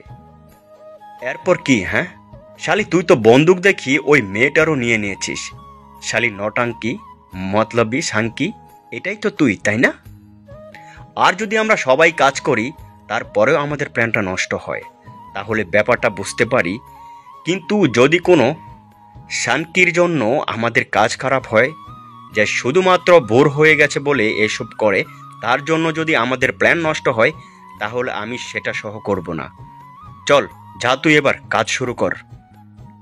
হতে পারে প্রথমবার যে কাজটা তুই শুরু করেছিস সেটা শেষ করে নিতে পারবি। এইসব বলে সিগারেট খেতে খেতে বাথরুম থেকে মস্কো বেরিয়ে গেল, আর জেসিকো মাথা নিচু করে দাঁড়িয়ে রইল। এদিকে রায়ানের ঘুম ভেঙে যায়। সে উঠেই বলতে শুরু করে, চোখ লেগে গেছিল বেঞ্চ। আমি ডাকতেই যাচ্ছিলাম তোমাকে। রায়ান মনিকাকে জিজ্ঞাসা করলো, অনেকক্ষণ ধরে ঘুমাচ্ছিলাম নাকি আমি? না, অতটাও না। এই ফার্স্ট টাইম হচ্ছে যে আমি ঘুম থেকে উঠলাম, মেয়েটা আমার সামনেই আছে। রায়ানের প্রশ্নের উত্তরে মনিকা বলল, আমি আর কোথায় বা যেতে পারি? রায়ান অবাক হয়ে বলল, কি? আমি আর কোথায় বা যেতে পারি? আমি যেতে চাইলেও কি যেতে পারবো? আমি তো ফেঁসে গেছি এই ঘায়ের সাথে, তোমাদের এই চুরি করার মাঝে। আমার কাছে অপশনই বা কি আছে? রায়ান কথাগুলো শুনে অবাক হয়ে যায় আর বলে, এটা কি বলছিস তুই? এটা আমি তো জীবন বাঁচালাম, তার উপর আবার আমাকেই জ্ঞান দিচ্ছিস? আমার জীবন বাঁচিয়েছো? আর নয় তো কি? কি করে আমার জীবন বাঁচালে একটু বলবে? আমার জীবনের ভিলেন হয়ে যে আমার জীবন তো নেয়নি, কিন্তু আমার পায়ে গুলি করে। রায়ান দরজার কাছ থেকে মনিকার কাছে এসে রেগে গিয়ে বলতে লাগলো, এই শোন, আমি কোনো ভিলেন না, বুঝেছিস বেঞ্চ? তোর মনে আছে তো, তোর প্যান্টের পকেট থেকেই ওই ফোনটা পাওয়া গিয়েছিল, তোকে টপকাতে বলে দিয়েছিল। হ্যাঁ মনে আছে। আর তুমি কি করেছো? মানা করেছিলে? করনি তো। তার বদলে তুমি আমার পায়ে গুলি করে দিয়েছো। তুমি আমার অক্ষম বানিয়ে দিয়েছো পুরো জীবনের জন্য। নিঃশ্বাস নিতে পারছি না, টয়লেট পর্যন্ত যেতে পারছি না। ওইখানে ওই যে পড়ে থাকা বাকেটটাতেই করতে হয়। তো ভুল ধরনের মধ্যে তুমি থেকো না। হতে পারে তুমি বাকিদের তুলনায় একটু ভালো, কিন্তু তুমি তো তাদের মধ্যে থেকেই কেউ একজন, তাই না? মনিকার রাগী কণ্ঠে কথাগুলো এক নিঃশ্বাসে বলে গেল রায়ানকে। তারপর রায়ান শান্ত গলায় বলল, আমার ভুল হয়ে গেছে, আমাকে তুই ক্ষমা করে দে। আমি এই সব কিছু করতে চাইনি তোমার সাথে, বুঝতেই পারছিলাম না যে আমি কি করব। চল আমি তোকে বাথরুমে নিয়ে যাই, এখানে তোর হচ্ছে না নাকি? মনিকা মাথা দাঁড়ালো, এর মানে হলো না হচ্ছে না। ঠিক আছে চল, আয় আমার সাথে। এরপরে রায়ান মনিকাকে নিয়ে যেতে থাকে বাথরুমে। এইদিকে প্রফেসর রাস্তায় দাঁড়িয়ে এদিক ওদিক দেখতে থাকে আর একটু হাঁপাতে থাকে। তারপর একটি গাড়ি আসছে দেখে সেদিকে যেতে থাকে প্রফেসর। গাড়ি থেকে কেউ একজন নেমে গাড়ির দরজাটা বন্ধ করে পাশে থেকে একটি ঘরের দিকে যায়। প্রফেসর তাকে নামতে দেখে অন্যদিকে ঘুরে যায়। তারপরে গাড়ি থেকে নামা দুটি লোক একটি ঘরের ভিতর ঢুকে যায়, আর প্রফেসর সেটা দেখে বিচলিত হয়। প্রফেসর ওই ঘরের দিকে গিয়ে একটু উকি মেরে ভিতরটা দেখে। তারপর ওই গাড়িটার দিকে প্রফেসর এগিয়ে যায়। গাড়ির পাশে গিয়ে দরজাটা খোলে, কিন্তু দরজাটা লক করা ছিল। এরপর প্রফেসরের পাশ দিয়ে একটি ভদ্রমহিলা একটি বাচ্চাকে নিয়ে যাচ্ছে। মহিলাটিকে দেখে প্রফেসর একটু থেমে অন্যদিকে ঘুরে যায়। মহিলাটি যাওয়ার পরে প্রফেসর একটু সামনে এগিয়ে এসে রাস্তায় পড়ে থাকা একটি পাথর হাতে তোলে। সাথে সাথে সেই পাথরটি হাত থেকে ফেলে একটু জোর কদমে গাড়ির পাশ দিয়ে হেঁটে চলে যায় অন্যদিকে। অন্যদিকে রাফু একটি গোডাউনের ভিতর ঢুকে রায়ানকে ডাকতে থাকে জোরে জোরে, আর এই দিক সেদিক দেখতে থাকে, কিন্তু রায়ানকে কোথাও দেখতে পায় না। রাফুর পিছন পিছন নাইরবি ছুটতে ছুটতে এসে রাফুকে ডাকতে থাকে। তার পাশে এসে নাইরবি হাঁপাতে হাঁপাতে রাফুকে বলে, দাঁড়াও রাফু, দাঁড়াও, আমার কথা শোনো। তুমি একদম ঠিক বলেছো। ভুল করে রায়ানের থেকে তোমার জ্যাকেটের বোতামটা হয়তো পড়ে গেছে। তো তো এবার তুমি বলো, যেটা হয়েছে সেটা তো আর বদলানো যাবে না। কিন্তু শাস্তি তো দিতে পারি। আহাত আর ফাহাদ রাফুর কাছে তাড়াহুড়ো করে এলো। তারপর আহাত রাফুকে বলল, রায়ানকে কোথাও দেখতে পাওয়া যাচ্ছে না। ওদিকেও দেখা হয়ে গেছে, এদিকেও দেখা হয়ে গেছে। রাফু নাইরবির দিকে তাকিয়ে ওকে বলল, ও কি আবার কোথাও হস্টি নষ্টি করতে গেছে? হাঁটতে হাঁটতে আবার বলল রাফু, চিন্তা করো না, ওকে ঠিক খুঁজে পেয়ে যাব। নাইরবি ঘাবড়ে যায় এবং অনেক ভয় পেয়ে যায়। রাফুকে সে অনেক রকমভাবে মিনতি করে, বারবার বোঝাতে চেষ্টা করতে থাকে। রাফু, রাফু দেখো, একবার আমার কথাটা শোনো। দেখো, তুমি ওকে গুলি মেরে দেবে শুধুমাত্র এই জন্য যে ও তোমার জ্যাকেট পরেছিল বলে।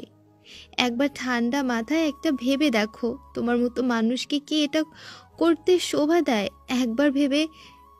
একবার দেখো ভেবে।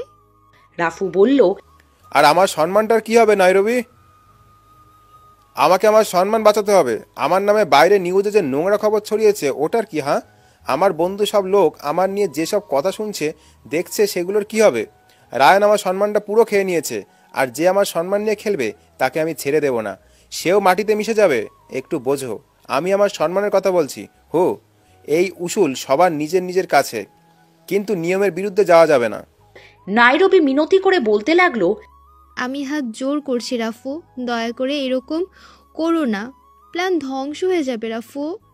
রাফু আহাতকে ডেকে বলল, আহাত, ওকে একটু দেখে নাও। আহাত বন্দুকটা নিয়ে নাইরবির গলা চেপে ধরে, তারপর বলে, শোন, পিছনে যা। নাইরবি, একটু হেলবি না?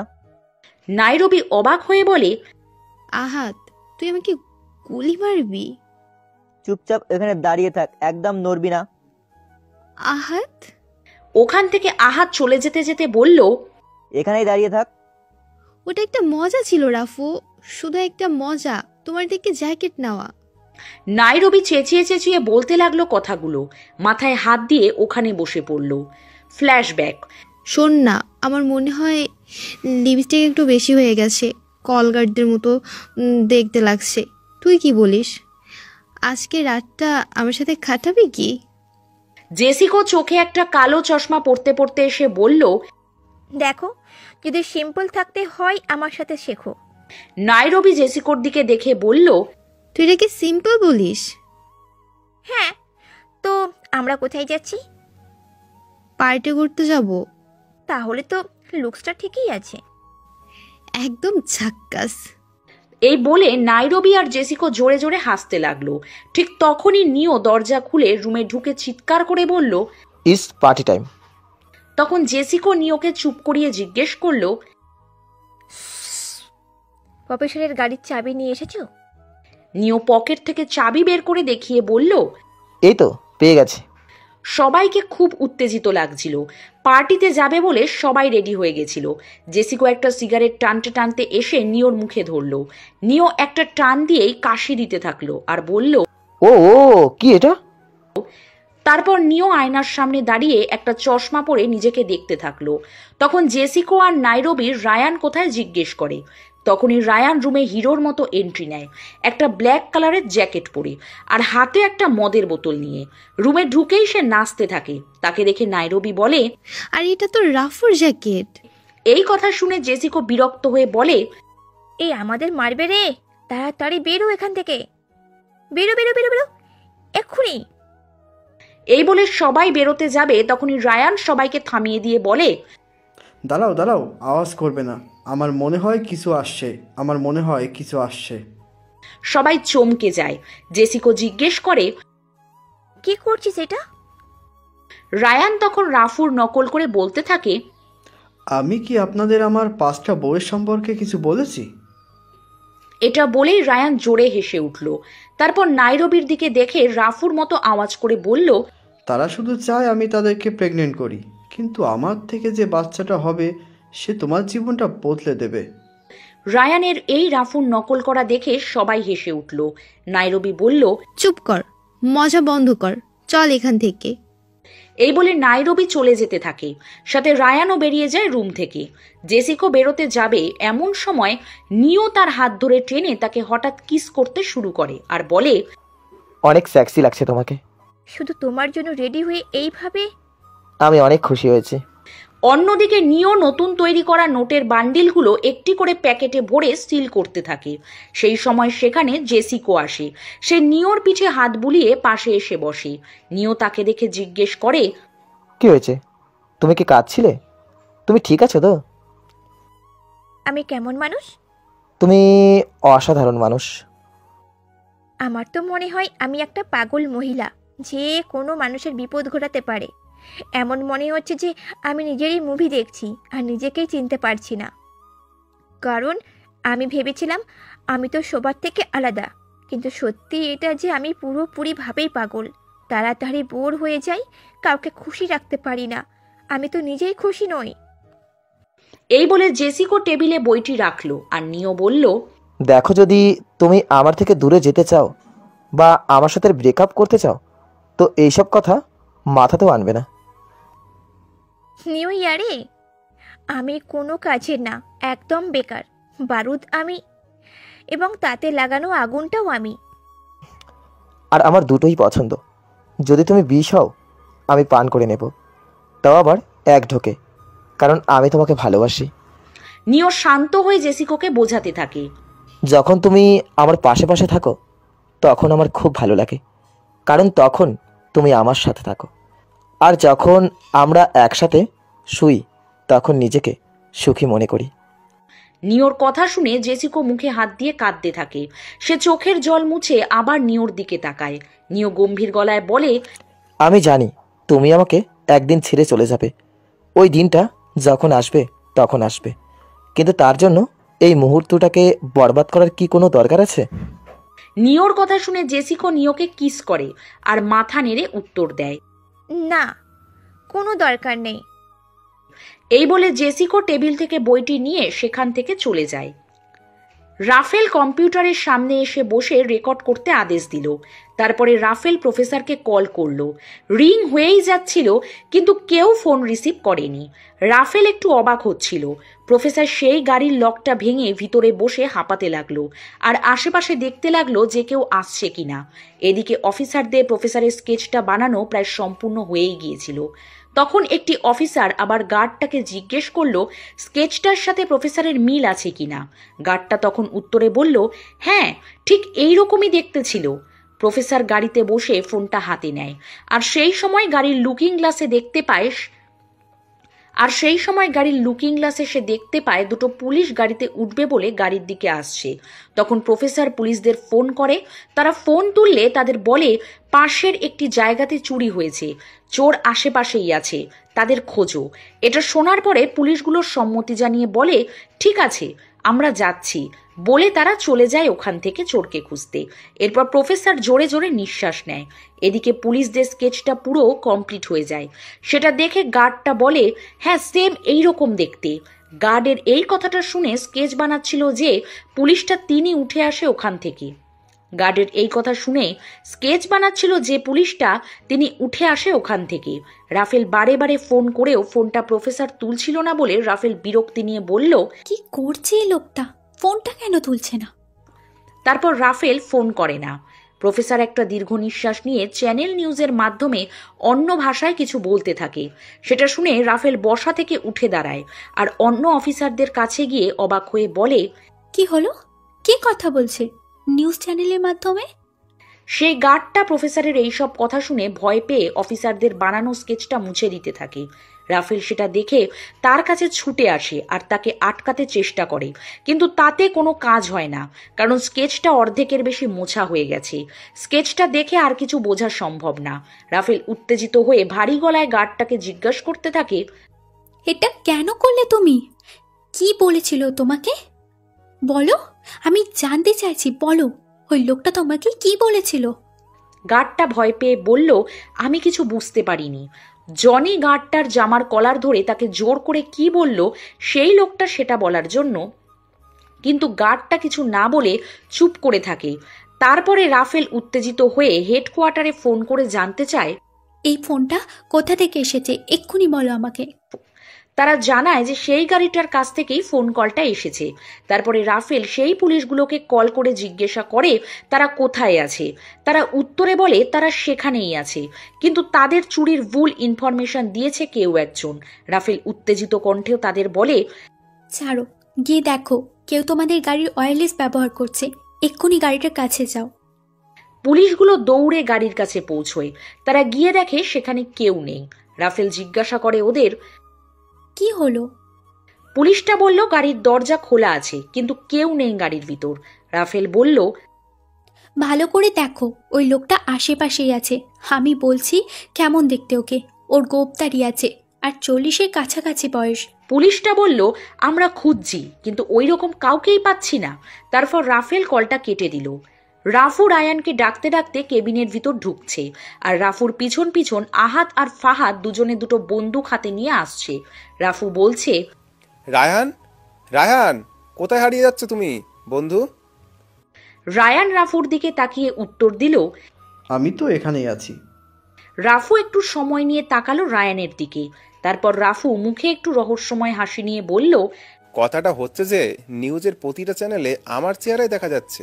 তুমি কি জানো তারা কি বলছে আমায় নিয়ে? রায়ান একটু অবাক হয়ে তার দিকে তাকিয়ে বলল, না। বলছে আমি নাকি চোর, যেটা সত্যি কথাই। কিন্তু তারা এটাও বলছে যে আমি নাকি বিশ্বাসঘাতক, ধান্দা চালাই আর শোষণ করি বাচ্চাদের। আর এটার কারণ হচ্ছে একটি বাটন, আর এই বাটনটা হচ্ছে আমার জ্যাকেটের। তোমার মনে আছে যেটা তুমি পড়েছিলে? মনে হয় ভুল করে সেটা তোমার গা থেকে খুলে পড়ে যায়। আর আমার যতটুকু মনে আছে আমি ওই গাড়িতে কখনো বসিনি। জানো এটার মানেটা কি? রাফু কথাগুলো ভারী গলায় বলে। রায়ান উত্তরে মাথা নাড়িয়ে বলে, না, জানি না, দেখো। রায়ানকে শেষ না করতে দিয়ে রাফু বলল, না না, আমি বলছি তুমি আমার জীবনটা বেকার করে দিয়েছো। কি যা তা বলছো? তো এখন কি করা যাবে? নাইরবি কোথা থেকে ওখানে হঠাৎ করে এসে রাফুর নাম নিয়ে ডাকে। রাফু পিছনে ঘুরে দেখে নাইরবি এসেছে ওখানে। আহাত আর ফাহাদ দুজনে নাইরবিকে ভিতরে প্রবেশ করতে বাধা দেয়। রায়ান বুঝতে পারে রাফু অনেক রেগে আছে। তখন রায়ান কিছু একটা ভেবে বলল, দেখো, ভুল করে হয়তো বাটনটা পড়ে গেছে। আমি তোমাকে আমার থেকে কাট করে 15 মিলিয়ন দেব, চলবে তো? 15 মিলিয়ন? নাইরবি ওদের কথা শুনে একটু অবাক হয়ে বলে, 15 মিলিয়ন। তারপরে রায়ান বলে রাফুকে, হ্যাঁ, 15 মিলিয়ন। আমি মজা করছি না, আমি সত্যি বলছি। আমি আমার থেকে তোমাকে 15 মিলিয়ন দেব, খালি তুমি আমাকে এখান থেকে বেঁচে ফিরতে দাও। তারপরে 15 মিলিয়ন তোমার। নাইরবি রায়ানের কথা শুনে ওদের দিকে তাকিয়ে থাকে অবাক দৃষ্টিতে। আর রাফু একটু বাঁকা হাসে আর বলে, 15 মিলিয়ন? একটা বোতামের জন্য 15 মিলিয়ন ইউরো? হ্যাঁ, একটা বোতামের জন্য। তুমি যদি চাও আমি তোমাকে লিখে দিতেও পারি। রায়ান রাফুকে বিশ্বাস করাতে থাকে, আর রাফু রায়ানের কথা বিশ্বাস না করে হাসতে হাসতে বলে, এখানে মজা হচ্ছে? না, কোনো মজা করছি না, আমি সত্যি বলছি। নাইরবি রায়ানের কথা শোনার পর নাইরবি রাফুকে বলল, ভালো ডিসিশন রাফু। রাফু হাসতে হাসতে রায়ানকে বলছে, মজার বিষয়, আমি এখানে ভেবে এসেছিলাম গুলি তো মারবই শাস্তি দেওয়ার জন্য, দরকার পড়লে তোমার পায়েতেও মারবো, কিন্তু এখন আমার ইচ্ছা করছে মাথাতেই সোজা গুলি করে দিই। ভারী গলায় দাঁতের দাঁত চেপে কথাগুলো রাফু বলল। তারপর রাফু আরো কিছু বলতে যাবে, তখন বাথরুমের ভিতর থেকে ফ্ল্যাশ করার শব্দ শুনতে পেল। রায়ান ভয় পেয়ে কিছু বলতে যায়। রাফু ইশারায় তাকে চুপ করতে বলে। সত্ত্বেও রায়ান বলল, রাফু। না না না না, চুপ। রাফু দেখতে যায় বাথরুমের ভিতর কে আছে, আর সাথে ইশারায় মুখে আঙ্গুল দিয়ে তাদের চুপ করতে বলে। সামনে থেকে নাইরবি রায়ানের পাশে এসে দাঁড়ায়। অন্যদিকে রাফেল কেবিনে বসে কফিতে চিনি মেশাচ্ছিল, আর জনি তার পাশে এসে একটা ফাইল নিয়ে বসলো। রাফেল তার থেকে ফাইলটা নিয়ে দেখতে লাগলো, আর রাফেল বলতে শুরু করলো, রেড রেট্রক্সিল এমন একটি ওষুধ যেটা নর্মালি কোথাও পাওয়া যায় না। এই ওষুধটা নিউরোলজিক্যাল ডিসঅর্ডার থেকে হওয়া হাত পা কাঁপা একটি রোগের ওষুধ হিসেবে ব্যবহৃত হয়। কি? রাফেল অবাক হয়ে বলল। জনি আবার বলতে শুরু করলো, প্রায় 4 বছর আগে এটা রাশিয়াতে বানানো হয়েছিল। এটা খুব সফল একটা ওষুধ, আর এই রোগের ট্রিটমেন্টে অনেক বেশি ঝুঁকি আছে। এই ট্রিটমেন্টে 10 জনের মধ্যে দেখা যায় একজনই বাঁচে। আর এই রোগটা যদি রাফুর হয়ে থাকে, আর যদি রাফু ওই 10 জনের মধ্যে একজন না হয়, তাহলে রাফুর কাছে মাত্র 2 বছর সময় আছে। 2 বছরের মধ্যে রাফু মারা যাবে। মানে ওর কাছে হারানোর মতো কিছু নেই। এইদিকে রাফু আস্তে আস্তে প্রথম বাথরুমের দরজাটা খুলে ভিতরটা দেখার পর আবার তার পিছনে থাকা নাইরবি আর রায়ানের দিকে তাকালো। রায়ান আর নাইরবি একে অপরের দিকে দেখলো। রাফু পরপর সব বাথরুমের দরজা খুলতে থাকে। লাস্ট দরজার কাছে গিয়ে দেখে সেটা ভিতর থেকে বন্ধ আছে। তখন রায়ান কিছু বলতে যায়, আর রাফু আবার চুপ করিয়ে দেয়। রাফু লাস্ট দরজাটা নক করতে থাকে। ভিতরে থাকা মনিকা বাইরে কি হচ্ছে সেটা না জেনে মনিকা বলতে থাকে, রায়ান, রায়ান, তুমি আছো? রাফু ভিতরে কে আছে সেটা বুঝতে পেরে মুখে হাসি নিয়ে দরজাটা খুলে দেখে মনিকাকে দেখে চুপ করে থাকে। মনিকা ভয় পেয়ে যায় আর রাফু জোরে জোরে হাসতে থাকে। মনিকা শুক্রবার দিন মারা গিয়েছিল আর আজকে বুধবার। পূর্বজন্মে চমৎকার। ক্ষমা করে দেবেন আমাকে, আপনাকে মাঝখানে ডিস্টার্ব করলাম। কোনো ব্যাপার না, আপনি যত সময় নিয়ে করুন। তারপরে রাফু দরজাটা বন্ধ করে দিয়ে রায়ানের দিকে তাকালো। অন্যদিকে প্রফেসর তার ঘরে ফিরে তাড়াহুড়ো করে ফোনটা নিয়ে ফোন লাগালো। ফোনটা বেজেই যাচ্ছে, তবু কেউ ফোনটা তোলেনি। রাফু রায়ানকে বলল, তোমাকে একটা মনের কথা বলি। ওই দিন আমি যখন মনিকাকে মাটিতে পড়ে থাকতে দেখেছিলাম, সেদিন সেটা দেখে আমার মনটা ভালো লাগছিল না, আমার রাগ ধরে। হ্যাঁ, আমার স্বভাবটা এরকমই। কথাগুলো বলতে বলতে রাফু আয়নার সামনে গিয়ে একবার নিজেকে দেখে নলটা চালিয়ে গলা, ঘাড় এবং মুখটা ধুলো। তারপর আরও বলল, কিন্তু এই সমস্যাটা যে পড়ে আছে ওটা আমাকে খুঁজতেই হবে। কিন্তু আমি ওটা খুঁজবো কি করে? দরজার এক সাইডে আছে রায়ান, খারাপ একটা মানুষ। পাশ থেকে আহাত আর ফাহাদ দুজনে এসে বন্দুক নিয়ে রায়ানের দিকে এবং নাইরবির দিকে তাক করে দাঁড়িয়ে রইল। প্রফেসর ঘাম মুছতে মুছতে অনেকক্ষণ ধরে ফোন করেই যাচ্ছে। তারপর রাফু আবার বলল, আমি তোমাকে মনিকাকে মারতে দিয়েছিলাম কেন? কেননা মনিকার জন্য আমাদের প্ল্যানটা সংকটের মধ্যে ছিল, আমাদের প্ল্যান, আর তুমি একে বাঁচিয়ে নিলে। এরপর এলো ওই বোতামটা, একটা এমন ভুল যেটার জন্য পুরো দুনিয়াতে আমার মুখটা সব জায়গায় ছড়িয়ে গেছে, পুলিশ স্টেশন, এয়ারপোর্ট, যার জন্য আমার ভবিষ্যৎটা সংকটের মধ্যে। সে আর দরজার অন্যদিকে আছে এই মতার মা, যে কিনা এখনো বেঁচে আছে। তো আমাকে এবার বল, দরজার কোন দিকটার পাল্লাটা বেশি ভারী আছে? এরপর রাফু বন্দুকটা পকেট থেকে বার করে রায়ানের দিকে তাক করে। নাইরবি রেগে গিয়ে বন্দুকটা রাফুর দিকে তাক করে বলে, এরকম করার কথা ভুল করেও ভেবো না রাফু, এটা সাউথ মুভির কোনো সিন চলছে না, বন্দুকটা নিচে রাখো। একটু থেমে নাইরবি ধমক দিয়ে আবার বলে, বন্দুকটা নিচে রাখো। কেউ বন্দুক নামায় না। এরপর রায়ান বলল, নাইরবি তুই বন্দুকটা নামা। নাইরবি অবাক হয়ে যায়। কি? বন্দুকটা নামা, তুই নামা বন্দুকটা, আমি দেখছি ব্যাপারটা। কি বলছিস তুই? তুই নামা, আমি সামলে নিচ্ছি ব্যাপারটা। এই কথাগুলো বলতে বলতে রায়ান নাইরবির হাত থেকে গানটা নেয় আর নিজের পকেট থেকে গানটা বার করে তাক করে রাফু আর ফাহাদের দিকে। তারপরে রায়ান রাগী কণ্ঠে বলে, এবার বল সাঙ্কি, তুই আগে কার মাথার খুলি ওড়াবি গুলি করে? তাদের কথার মাঝে নাইরবি ঘাবড়ে গিয়ে বলে, এবার সবাই সবার বন্দুক নিচে করো। অনেক হয়েছে, সবাই বন্দুক নিচে করো। রাফু, রায়ান, ফাহাদ সবাই। আর রাহাত, তুমি তোমার ভাইকে বন্দুকটা নামাতে বলো। আহাত নিজে তো বন্দুক নামালোই না, উল্টে তার ভাই ফাহাদকে বলল, ভাই তোকে যদি রায়ান গুলি করে উল্টে তুইও গুলি করে দিবি বলে হাসলো। এদের কথা শুনে রায়ান আরো রেগে গেল। রেগে গিয়ে বলল, তোদের এই জুয়া মার্কা কথা তোরা তোদের কাছে রাখ। এইসব তোর অর্ডার শুনে শুনে আমার মাথা খারাপ হয়ে গেছে। এবার তোকে বোঝাবো কার পাল্লা ভারী। তুই জানতে চাস? বল বল, জানতে চাস তুই? রাফু ইশারায় আঙ্গুল দেখিয়ে চুপ করতে বলল। তারপর আস্তে আস্তে একটু পিছিয়ে গিয়ে বাথরুমের দরজাটাকে খুলল। তারপর বলল, চুপচাপ ওখানে দাঁড়িয়ে থাক, যদি একটু নড়িস তাহলে বাথরুমের দরজাটা খুলে মনিকার মাথায় গান তাক করে দাঁড়ালো। রায়ান কিছু বলতে চাইল, কিন্তু বলতে না দিয়ে রাফু হাসতে হাসতে বলল, না, আবার আমার কথা শোনো। তুমি জানো কার পাল্লা ভারী? জীবনের পাল্লা, রায়ান। রাফু একটু থেমে বন্দুকটা নামিয়ে সবাইকে বলল, তো বন্ধুরা, এখনের জন্য সবাই গানটা নবাও।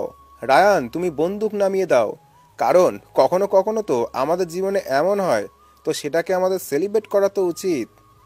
তারপর রাফু মনিকাকে ধরে বাথরুম থেকে বাইরে বার করে, কিন্তু তখনও রায়ান বন্দুক তাক করে ধরেই থাকে। হঠাৎ ভিতরে জেসিকো প্রবেশ করে। এইসব দেখে জেসিকো বলে, ব্লাস্ট! ফাক, মনিকা এখনো বেঁচে আছে? তোমার কোনো সন্দেহ আছে জেসিকো? এরকম মনে হচ্ছে না যে বাগানে কোনো নতুন ফুল হয়েছে? তারপর নাইরবি বলল, অনেক হয়েছে, এবার থামো তোমরা। হ্যাঁ ঠিক আছে, বন্দুকটা ধর। নাইরবির কথা শুনে রায়ান বন্দুকটি তাকে ধরিয়ে দেয়। মনিকা ভয়ে জড়সড় হয়ে দাঁড়িয়ে আছে রাফুর পাশে। মনিকাকে রায়ান নিজের পাশে নিয়ে আসে। এরপর জেসিকো রাফুকে বলে, রাফু, বিরক্তি করার জন্য সরি, বাট আমার সাথে যেতে হবে তোমাকে। প্রফেসরের কল আছে। এরপর তারা সবাই একটি কেবিনে যায়। সেখানে গিয়ে রাফু আপেল খেতে খেতে ফোনটা তুলে কথা বলতে লাগে। হ্যাঁ প্রফেসর বলুন। কোথায় ছিলে তুমি? বলতে পারেন জীবনে একটা নতুন অধ্যায়। সত্যি কথা বলতে আমি বদলে গেছি। খুব ভালো, কেননা একটা কথা আছে যেটা তোমার জানা জরুরি। প্রফেসরের কথা শুনে রাফুর হাসি মুখটা নিমেষে মলিন হয়ে গেল। তারপরে প্রফেসর গম্ভীর গলায় আবার বলতে শুরু করে, আমি তোমার জ্যাকেটের বোতামটা গাড়ির মধ্যে রেখেছিলাম। তুমি একজন হস্টেজের জীবন নিয়েছ, সব থেকে বড় নিয়ম ভঙ্গ করেছ তুমি, আর তার সাজা হিসাবে আমি এটাই করেছি। জেনে খুব খারাপ লাগলো, খুবই খারাপ। আর সত্যি বলতে এটা আমার সঙ্গে অবিচার হয়েছে। রাফু ইশারায় আহাতকে বলল মনিকাকে নিয়ে আসতে। এরপরে আবার প্রফেসরকে বলল, দাঁড়ান, আমি আপনাকে কিছু দেখাই। রাফু এই কথাটা বলে ফোনটা হাতে নিয়ে আহাতের দিকে গেল। আর প্রফেসর ক্যামেরার দিকে তাকালো। সেখানে দেখতে পেল আহাত একটি মেয়েকে কোলে নিয়ে আসছে। প্রফেসর জুম করে দেখতে লাগলো মেয়েটিকে। রাফু মেয়েটির হাতে ফোনটা দিয়ে বাঁকা হাসি নিয়ে কিছু প্রশ্ন করলো। আপনার নামটা বলুন। মনিকা বলল, আমার নাম মনিকা। আর আপনি কেমন আছেন? হ্যাঁ, বেঁচে আছি। আপনি কি বেঁচে আছেন? ঠিক উত্তর। যাও, একে নিয়ে যাও। রাফু এবার ফোনটা নিজের কানে নিয়ে কথা বলল। আপনার কি মনে হচ্ছে না যে আপনি অবিচার করছেন আমার সাথে? আমি যেটা করিনি সেটার শাস্তি আমাকে পেতে হচ্ছে। প্রফেসর একটু হাসে আর বলে, তোমার কনফিডেন্সের প্রশংসা করছি আমি, তবে আমি জানি ও তোমার কারণেই বেঁচে নেই, তাই আমার একজনও পিছিয়ে যেতে পারবো না। আমাদের জন্য ভালো কথা এটাই হলো যে এখনো পর্যন্ত কারো জীবন যায়নি, তাই আমরা এখন প্ল্যান ভেলসিয়ার শুরু করব। এইসব কথা বলে প্রফেসর কলটা কেটে দিলেন। রাফু প্রফেসরের সব কথা শোনা মাত্রই টেবিলে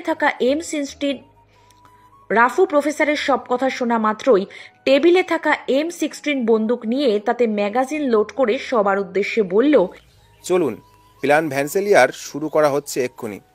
এরপর ব্যাংকের ভিতরে রাফু ফায়ার বলে চেঁচাতে থাকে আর ডাকাতদের সবাই ফায়ার করতে শুরু করে। এদিকে বাইরে থাকা রাফেল গুলির আওয়াজ শুনে চেয়ার থেকে উঠে দাঁড়িয়ে অবাক হয়ে বলে, কি হচ্ছে এটা? এদিকে বাইরে থাকা রাফেল গুলির আওয়াজ শুনে চেয়ার থেকে উঠে দাঁড়িয়ে অবাক হয়ে বলে, সবাই জোরে জোরে চেঁচাতে থাকে আর ফায়ার করতেই থাকে ব্যাংকের ভিতরে। একজন অফিসার রাফেলের প্রশ্নের উত্তরে বলে, M16 আওয়াজ, অনেকগুলো বন্দুক একসাথে চলছে। জনি উত্তেজিত হয়ে তাদের বলে, ঠিক করে ধ্যান দিয়ে শোন গুলির আওয়াজ আর লোকগুলোর চিল্লানোর আওয়াজগুলো। আর এইদিকে ব্যাংকের ভিতরে নাইরবি লাফাতে লাফাতে বন্দীদের সবাইকে বলতে লাগলো, আরও জোরে জোরে চিল্লাও, আরও জোরে। আর তারা সবাই জোরে জোরে চিল্লাতে লাগলো। ব্যাংকের বাইরে থাকা রাফেল এবং জনি এত গুলির শব্দ শুনে একে অপরের দিকে তাকিয়ে তারা অবাক হয়ে ভাবতে থাকে। আর ব্যাংকের ভিতরে থাকা রাফু, মস্কো আর জেসিকো গুলি চালানো বন্ধ করে। তিনজনে দাঁড়িয়ে জোরে জোরে হাসতে থাকে। পুলিশ ক্যাম্পের ভিতরে জনি একটি ফাইল হাতে নিয়ে রাফেলের কাছে গেল এবং ফাইলটি জনি রাফেলের হাতে দিয়ে বলল, ফরেনসিক টিমের রিপোর্ট এসেছে, ওরা সাউন্ড রেকর্ড করেছে, ওদের মধ্যে 3টি M16 চালানো হয়েছে। জনির কথা শুনে রাফেল বলল, কতগুলো চলেছে? রাফেলের পাশে থাকা অফিসারটা উত্তর দিল যে প্রায় 150 রাউন্ড ফায়ার হয়েছে, মানে প্রায় 5 থেকে 6টা ম্যাগাজিন। তখন জনি বলল, এটা তো হত্যাকাণ্ড। তারপর রাফেল বলল, এটা ওরা নিজেদের মধ্যে ঝামেলা করছে। রাফেল হুকুম করলো, ফোন করো প্রফেসরকে, বলে টেলিফোনটা কানে নিয়ে প্রফেসরকে বলতে শুরু করলো, ভিতরে হচ্ছেটা কি? কি করছো তুমি? এদিকে প্রফেসর কম্পিউটারের সামনে বসে শান্তিতে নিজের অপেরা মিউজিক শুনছিল। রাফেলের কথা শুনে প্রফেসর বলল, আরে আরে আরে, না হ্যালো না হাই, গুড ইভিনিং। তোমার কি মনে হয় আমি তোমার সাথে হ্যালো হাই করার জন্য ফোন করেছি? প্রথমে তো তুমি আমাদের কথা মিডিয়াতে লিক করে দিয়েছো, তারপর আমার সম্মান ধুলোয় মিশিয়ে দিয়েছো, আর এখন তুমি অন্ধের মতো গুলি চালাচ্ছ। কেমন পাগল মানুষ তুমি! হ্যাঁ ইন্সপেক্টর, আপনি কি জানেন আপনি অনেক বদলে গেছেন? আপনি অনেক বুদ্ধিমতী। আমরা অনেক কাজ একসাথে করেছি, অনেক নিজস্ব ঝামেলা নিজেদের মধ্যে আলোচনা করে বুদ্ধি দিয়ে বিচার করে সমাধান করেছি। আমি তো বলবো অনেক প্রেম ভালোবাসা দিয়ে সমাধান করেছি। সেই কম আমার দিক থেকে তো তাই ছিল। দুঃখিত, আমি ফোনটা রাখছি যাতে আমরা আবার শুরু করতে পারি। এই বলে প্রফেসর টেলিফোনটা রেখে দিল। আরও জোরে অপেরা মিউজিক বাজতে শুরু করলো। ওদিকে রাফেল রাগে গজগজ করতে করতে গায়ে পড়ে থাকা জ্যাকেটটা খুলে ফেললো এবং চেয়ারে বসে চোখ বন্ধ করে মাথার চুল বাঁধতে শুরু করলো। তারপর জোরে নিঃশ্বাস নিয়ে মাথায় ইয়ারফোন লাগিয়ে জনিকে বলল কল লাগাতে। জনি কল লাগালে প্রফেসর ফোন রিসিভ করে লাউড স্পিকারে দিল। রাফেল শান্তভাবে বলে উঠল, good evening professor. Good evening. শোনো, আমি এখন তোমার কথাই ভাবছিলাম, আর হঠাৎ করে মাথায় এলো যে এই লোকটা সকাল সকাল স্নান করার সময় কোন ধরনের মিউজিক শুনতে পারে। আপনার শুনে শখ লাগতে পারে, কিন্তু যেটা শুনে আমার মজা লাগে সেটা হলো গ্রিক মিউজিক। শুনলেই মুড হয়ে যায়। ইন্টারেস্টিং, ভালো কথা। পরিবারে কেউ কৃষি থাকে নাকি? না না না, কেউ নেই। তবে জানি না কেন আমার আন্টি কুইনের মুভি খুব ভালো লাগে। মিউজিকের টেস্ট তোমার খুবই ভালো, কিন্তু আমার মনে হয় গুলির শব্দ শুনে তোমার মুড ভালো হয়। না, একদমই না। তাহলে তুমি কি বলতে পারবে যে ভিতরে আসলে হচ্ছিলটা কি? অবশ্যই, আমি অনেক খুশি হব। সত্যি বলতে আমার কিছু বন্দুকের পরীক্ষা করেছিলাম, সেইগুলো ঠিক করে কাজ করছে কি না। কিন্তু এতটা ভাবার জন্য ধন্যবাদ। হ্যাঁ, ইউ আর ওয়েলকাম। তোমার জবাবটা কিন্তু প্রশংসনীয় ছিল, কিন্তু এটাও তো হতে পারে যে তোমার প্ল্যান ফেল হয়ে গেছে আর তুমি ফ্রাস্ট্রেশনে এসে বন্দীদের উপর গুলি চালিয়ে দিয়েছো। হ্যাঁ, এটাও হওয়া সম্ভব, কিন্তু আপনার একটু পজিটিভ ভাবা উচিত। প্রফেসর, যদি কিছু মনে না করো তাহলে তোমার একটু উপকার চাই। ইন্সপেক্টর, আমি দুঃখিত, আমি নাচ করতে পারি না। কি বললে? আরে গ্রিক মিউজিক, যদি তুমি আমাকে ডান্স ডেটে নিয়ে যেতে চাও তার জন্য আমি দুঃখিত, কারণ আমি নাচ জানি না। না, এতটাও চালাবো না। আমার প্রমাণ চাই যে প্রত্যেকটা বন্দী সুস্থ আছে আর বেঁচে আছে। আজকে আর এক্ষুনি, পুরো শহরের সামনে লাইভ টিভিতে, বিনা কোনো শর্তে। অবশ্যই। আমি এটা বারণ কিভাবে করি ইন্সপেক্টর? তোমার কাছে মাত্র 1 ঘন্টা সময় আছে। এই বলে রাফেল ফোনটা রেখে দিল। প্রফেসর রাফুকে কল করে বলল, প্রুফ অফ লাইভ ভিডিওগুলো রেডি করো। এই বলে প্রফেসর ফোন রেখে দিল। অন্যদিকে দেখা যায় বন্দি স্টুডেন্টদের টয়লেটে আনা হয়েছে। নাইরোবি টয়লেটের দরজার সামনে পাহারা দিচ্ছে। পুতুল টয়লেটের ভিতরে আসতেই বাকি স্টুডেন্টরা তাকে ঘিরে ধরে। তাকে দেখে বলতে থাকে, দেখো দেখো, মহারানী নিজের কাজ নিজে করছে, ও তো মজায় আছে, ও তো ছাড়া পেয়ে যাচ্ছে, তাই না? ঢং দেখো ওর, আমাদের ফাঁসিয়ে দিয়ে নিজে বেঁচে গেল। তোমার বাবা এখানে বাঁচাতে আসবে না তোমাকে। আমাদের চোখের দিকে তাকিয়ে কথা বল, উপরের দিকে তাকা। এতক্ষণ পুতুল মাথা নিচু করে শুনছিল। শুনে পুতুল বিরক্তি নিয়ে বলল, চুপ করো। তাও তারা চুপ না করে বলতে থাকে, তোর নিউজ ছবিগুলো দেখে কি ওরা তোকে বাইরে ডাকছে? এইসব কথা শুনে পুতুল সেখান থেকে চলে যাওয়ার চেষ্টা করে, কিন্তু সবাই মিলে ঘিরে থাকায় সে যেতে পারে না। স্টুডেন্টদের মধ্যে ফুটবল টিমের ক্যাপ্টেন তাকে ধরে বলে, তোকে আজ কেউ বাঁচাতে পারবে না, এর সাথে এরকমই হওয়া দরকার, জামা খুলে দাও ওর। এইসব কথা বলে ধাক্কাধাক্কি শুরু হয়ে যায়। পুতুল চিৎকার করতে থাকে, ছেড়ে দাও আমাকে, ছেড়ে দাও আমাকে। চিৎকার শুনে নাইরোবি ভিতরে ঢুকে আসে। সে ধমক দিয়ে সবাইকে শান্ত করে আর বলে, প্রাইভেট স্কুলে আজকাল এইসব শেখানো হচ্ছে নাকি? সবাই মিলে একটা মেয়েকে অত্যাচার করা। বেচারা মেয়েটা একা, আর বাকি সবাই একসাথে। তারপর নাইরোবি ফুটবল টিমের ক্যাপ্টেনের দিকে তাকিয়ে বলল, তোর মধ্যে অনেক দাম আছে তাই না ক্যাপ্টেন? তোর যৌবন অনেক লাফালাফি করছে তাই না? দেখ তো চেক করে। এই বলে নাইরোবি ক্যাপ্টেনের অন্ডকোষ টিপে ধরল, আর ক্যাপ্টেন যন্ত্রণায় কাঁপতে থাকলো। নাইরোবি বলল, এগুলো তো টিকটিকির ডিমের মতো ছোট্ট। টিকটিকির আওয়াজ বের কর দেখি, সবাই শুনুক। ক্যাপ্টেন কাতর কণ্ঠে বলল, আমি টিকটিকির আওয়াজ বের করতে পারি না। নাইরোবি আরও জোরে টিপে ধরে আর ক্যাপ্টেনের মুখ থেকে মুরগির আওয়াজ বের করায়। তারপর সবাইকে ধমক দিয়ে চলে যেতে থাকে। আহাত এসে সবাইকে বের করতে থাকে। পুতুলও তাদের সাথে চলে যাচ্ছিল, কিন্তু নাইরোবি তার রাস্তা আটকায় আর সে ঠিক বলে কিনা তাকে জিজ্ঞেস করে। পুতুল বলে, আমার জামাটা নোংরা হয়ে গেছে, একটা নতুন পাওয়া যাবে। নাইরবি বলে, না, তুমি ধুয়ে নাও। তারপর তারা নিজের নিজের ড্রেস খুলে ধুতে থাকে। তখন নাইরবি পুতুলকে পুতুলের সম্পর্কে জানতে চায়। পুতুল বলে সে নাচ করতে পারে আর শিকার করতে পারে। তখন নাইরবি তাকে তার ঠিক সময়ের জন্য অপেক্ষা করতে বলে। তুমি নিজেও জানো না তুমি কি। ঠিক সময়ের জন্য অপেক্ষা করো, সময় আসলে তুমি বাকি সবার 12টা বাজিয়ে দেবে। নাইরবি তাকে উৎসাহ দিয়ে আয়নার দিকে তাকিয়ে বলতে বলে, আমার নাম পুতুল, আর আমি শালা কাউকে ভয় পাই না। আমার নাম পুতুল, আর আমি শালা কাউকেই ভয় পাই না। নাইরবি আবার বলে, আবার বল। আমার নাম পুতুল, আর আমি কাউকেই শালা ভয় পাই না। আরো জোরে বল। আমার নাম পুতুল, আর আমি শালা কাউকেই ভয় পাই না। সাব্বাস। অন্যদিকে রাফেল পুলিশ অফিসের ভিতরে একটা চেয়ারে বসে আছে। পাশে থাকা একজনকে জিজ্ঞেস করে কোনো খবর আছে কিনা। তারপর বলে, আমি একটা পার্সোনাল কল করব, আওয়াজটা একটু কম করে দিন, আর এটা রেকর্ড করবেন না। তারপর সে প্রফেসর অর্থাৎ নিলয়কে ফোন করে তার পার্সোনাল ফোনে এবং বলে, হাই নিলয়, আমি রাফেল বলছি। হ্যাঁ বলো। আমি কি তোমাকে বিরক্ত করলাম? আমি তাহলে পরে ফোন করি? না না বলো, আমি আসলে ওয়ার্কআউট করছিলাম। ও আচ্ছা, তুমি কি কিছু ভেবেছো?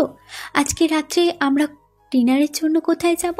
সেভাবে কিছু ভাবিনি, আমি ইন্টারনেটে হোটেলগুলো দেখছিলাম। আমার মনে হয় আমাদের সেই পুরনো জায়গাতে দেখা করাই ভালো। হ্যাঁ ঠিক বলেছ, পরের বাড়ি না হয় অন্য কোথাও দেখা যাবে। রাত 9টার সময় দেখা করি। একদম, তাহলে রাত 9টায় দেখা হচ্ছে। ঠিক আছে। এই বলে রাফেল ফোনটা রেখে দিল। তখনই জনি এসে বলল সে রেট্রক্সিলের সম্পর্কে কিছু জানতে পেরেছে। তখনই রাফেল সবাইকে তাঁবুর বাইরে যেতে বলল 5 মিনিটের জন্য। সবাই চলে যাওয়ার পর জনি বলল, তোমার মনে হয় না তুমি ওভার রিঅ্যাক্ট করছো? তখন রাফেল বলে, ভুলো না, আমাদের মধ্যে একজন বেঈমান আছে। সে যে পুলিশেরই লোক এটা তো নাও হতে পারে। কত লোক এখানে আসা যাওয়া করছে, এমনকি তোমার বন্ধুও তো হতে পারে। ঠিক আছে, কি জানতে পারলে বলো। এই দেখো 40 জন লোকের লিস্ট যাদের জন্য একটা ফার্মেসি থেকে মেডিসিন আসে, কিন্তু এখানে 40 জন এই রোগের রোগী নেই, শুধুমাত্র 3 জন আছে। আমাকে এটা বলো যে ফার্মেসিটা কোথায়? ওইসব ফার্মেসি 22 মাইল দূরে আছে। আর আগের ট্রানজাকশন কোথায় হয়েছিল? জনি কম্পিউটারে গুগল সার্চ করে জায়গাটা দেখিয়ে বলল, দেখো এইখানে অক্টোবরের 18 তারিখ। ও আচ্ছা, তাহলে ওইসব হয়েছিল মিন্টে ঢোকার 3 দিন আগে। এখান থেকে 10টা ডাব্বা আনিয়েছিল। যাও, সার্চ ওয়ারেন্ট নিয়ে আসো, আর ওই ফার্মেসিটা গিয়ে সার্চ করো, সব পারচেস রেকর্ডগুলো নিয়ে আসো। আর শোনো প্লিজ, কাউকে কিচ্ছু জানিও না, আমি শুধু তোমার উপরে বিশ্বাস করতে পারি। এদিকে নিজের গোডাউনে বসে তাদের সব কথা শুনছিল প্রফেসর। ফার্মেসিটা সার্চ করে দেখে নেয়, তারপরে গালে হাত দিয়ে কিছু একটা ভাবে। রাফেলের সাথে কথা বলে উঠে চলে যাচ্ছিল জনি, কিন্তু কিছু একটা ভেবে রাফেলের কাছে এসে বসে বলে, আমি চাই না আমি যেই কথাগুলো বললাম সেই কথাগুলো নিয়ে তুমি কিছু ভাবো। অন্যদিকে আহাদ ব্যাংকের ভিতরে যেখানে আর্থকে আটকে রাখা হয়েছিল ওখানে যায়। গিয়ে মুখে একটা বাঁকা হাসি নিয়ে আর্থকে বলে, তোমার জন্য একটা দারুণ সারপ্রাইজ আছে। তখন আর্থ ভয় পেয়ে যায় আর নিজেই বলতে থাকে, দেখো আমি বলে দিতে চাই যে আমার এই রকম কোনো শখ নেই, বরঞ্চ আমার একটা ভাই আছে যে এই সব কেসে থাকে, কিন্তু এই সব ব্যাপারে কোনো দিনও কিছু খুলে বলেনি। বাড়িতেও এই ব্যাপারটা প্রায় সবাই জানে, বডি বানায়।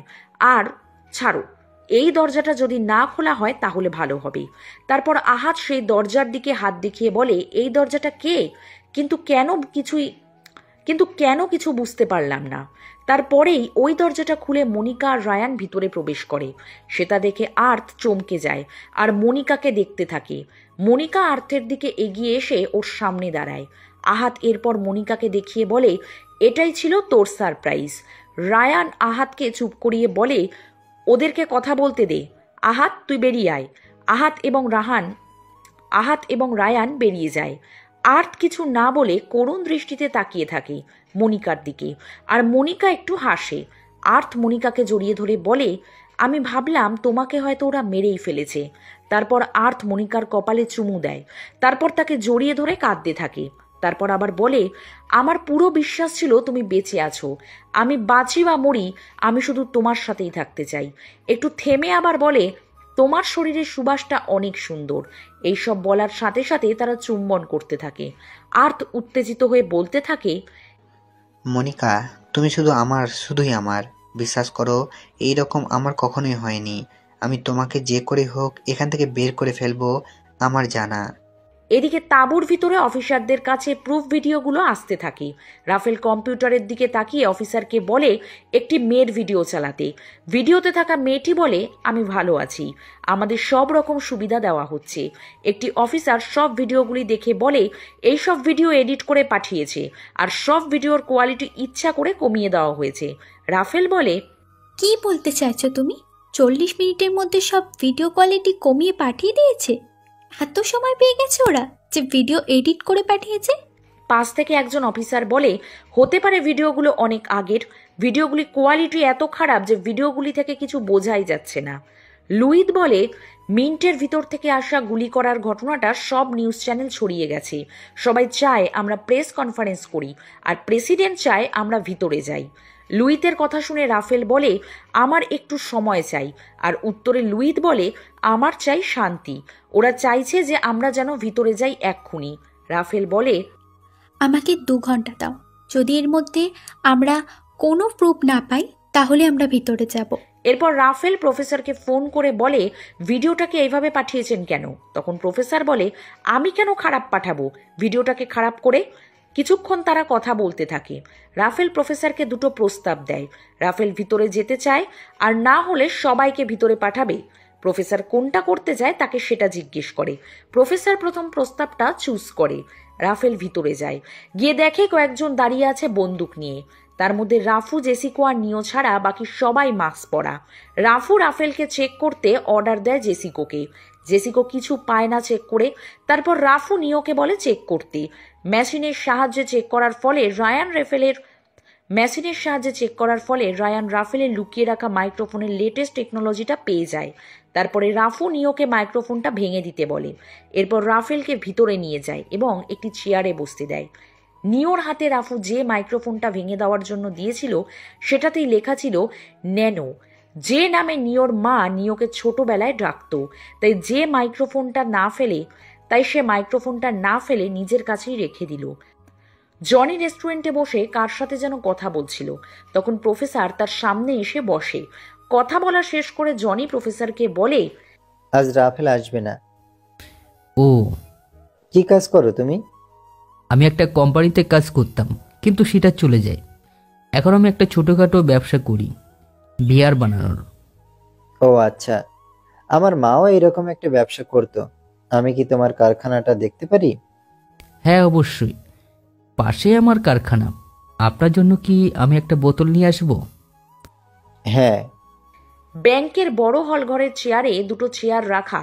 একটাতে রাফেল বসে, আরেকটা ফাঁকা। রাফু একটি কফির কাপ নিয়ে এসে রাফেলকে দিয়ে বলল, প্রফেসর চায় না যে আপনার ঘুম খারাপ হোক। তো চলুন এবার কাজ করা শুরু করা যাক। তারপর রাফু বলল, নিয়ে এসো ওদের। রাফুর অর্ডার পেয়ে জেসিকো আর নিও আর্থকে নিয়ে নিচে এলো। রাফেল বলল, এদের কি একজন করে নিয়ে আসবে নাকি? হ্যাঁ, যাতে তোমার দেখতে সুবিধা হয়। তো এটা হলো আর্থ, যে গুলি চালিয়েছিল। কিন্তু চিন্তা করার কিছু নেই, আমি ওকে ভালো করে চেক করে নিয়েছি। ওর কাছে কিছু নেই। এর সাথে আরামে কথা বলবেন, কারণ ও একটু নরম মনের আর একটু ভয় পেয়েও আছে। এখন কেমন আছো আর্থ? বেঁচে আছি। কি চাই তোমার? আমি ক্ষমা চাইছি তোমার কাছে। আশা করি তুমি তাড়াতাড়ি ঠিক হয়ে যাবে। পরের বন্দিকে ডাকো। আর্থকে বাকি বন্দীদের সাথে দাঁড় করানো হয়। তার পাশে দাঁড়িয়ে থাকা বন্দী বলে তার কাছে একটা কাঁচি আছে, সে সেটা রাখতে ভয় পাচ্ছে। সে আর্থকে সেটা দিয়ে দেয়। আর্থ বলে, তোমার জন্য আমরা সবাই ফাঁসবো। তখনই আহাত এসে আর্থকে নিয়ে যায়। এরপর এক এক করে বন্দীদের রাফেলের সামনে নিয়ে যাওয়া হয়।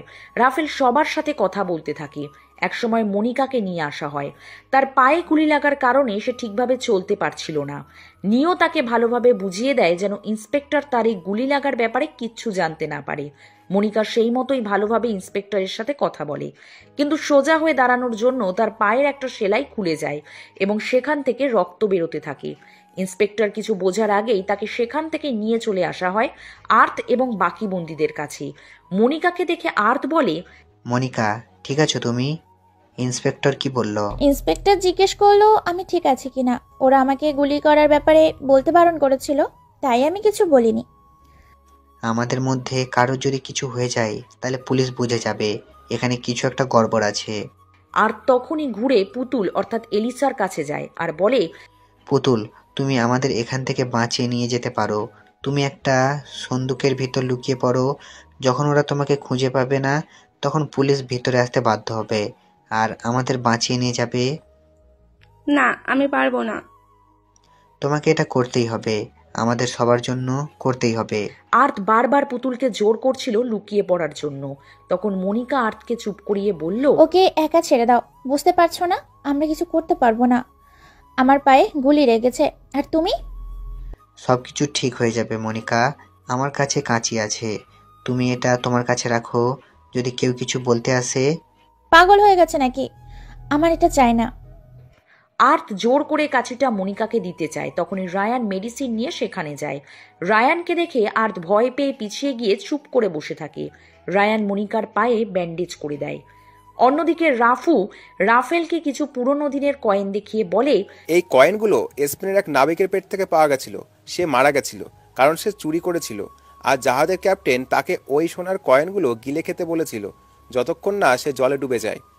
ভেবে দেখো, যদি তোমার সাথেও এরকম করা হয় তাহলে কেমন লাগবে? রাফু মজা করে বলে, আমি তো তাহলে একটা ভারী সিন্ধুকের মতো লাগবো। আমি এখানে মজা করতে আসিনি রাফু। আমি এখনো 4 জন পুলিশ, 11 জন সিকিউরিটি গার্ড আর 2টি বাচ্চা আর পুতুলের সাথে দেখা করব।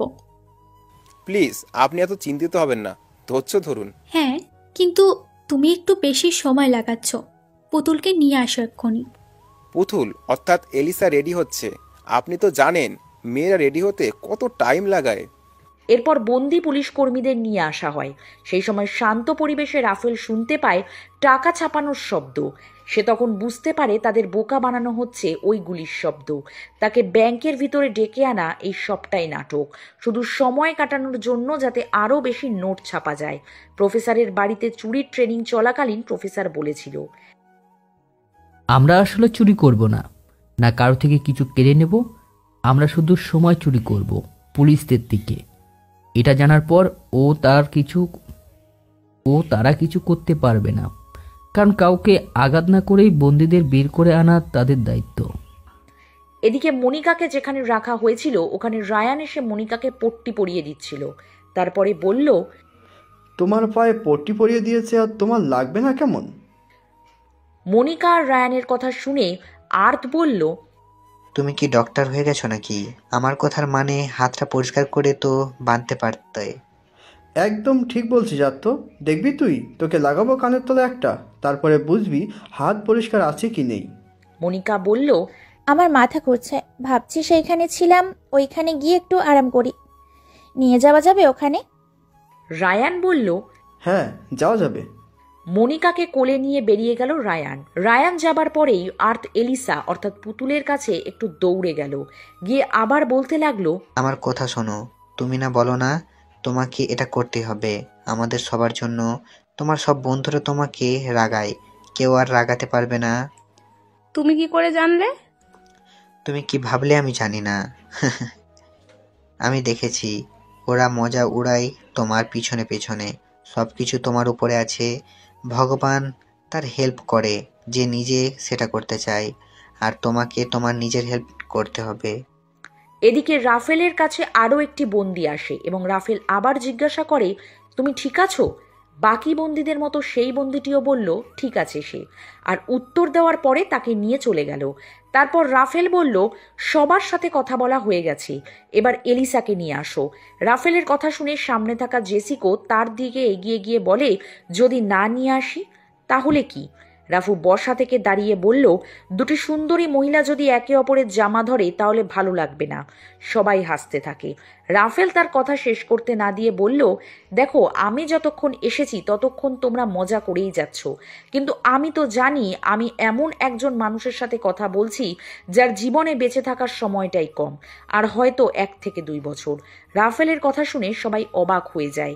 জেসিকো বলে, এ কি ব্যাপারে কথা বলছে? তারপরে রাফেল বলে, একটা এমন অসুখ যেটা হলে মানুষ বেশি দিন বেঁচে থাকতে পারে না। তার হাত পা কাঁপে, হয়তো বা এখনো কাঁপতে পারে। আর মাত্র কিছু বছরই সময় আছে রাফুর কাছে। রাফু এই কথাগুলো শোনার পরে ওখান থেকে চলে যায়। তারপর রাফেল আবার বলে, তোমরা কিচ্ছু জানো না? আমি তো ভাবলাম তোমরা ভালো বন্ধু, একে অপরের সম্পর্কে সবই জানো। আমি এলিশাকে দেখতে চাই, ওকে তাড়াতাড়ি আনো। গল্পটি কেমন হয়েছে তা অবশ্যই কমেন্ট করে জানাবেন। আর হ্যাঁ, পরবর্তী সিজন খুব তাড়াতাড়ি আসছে।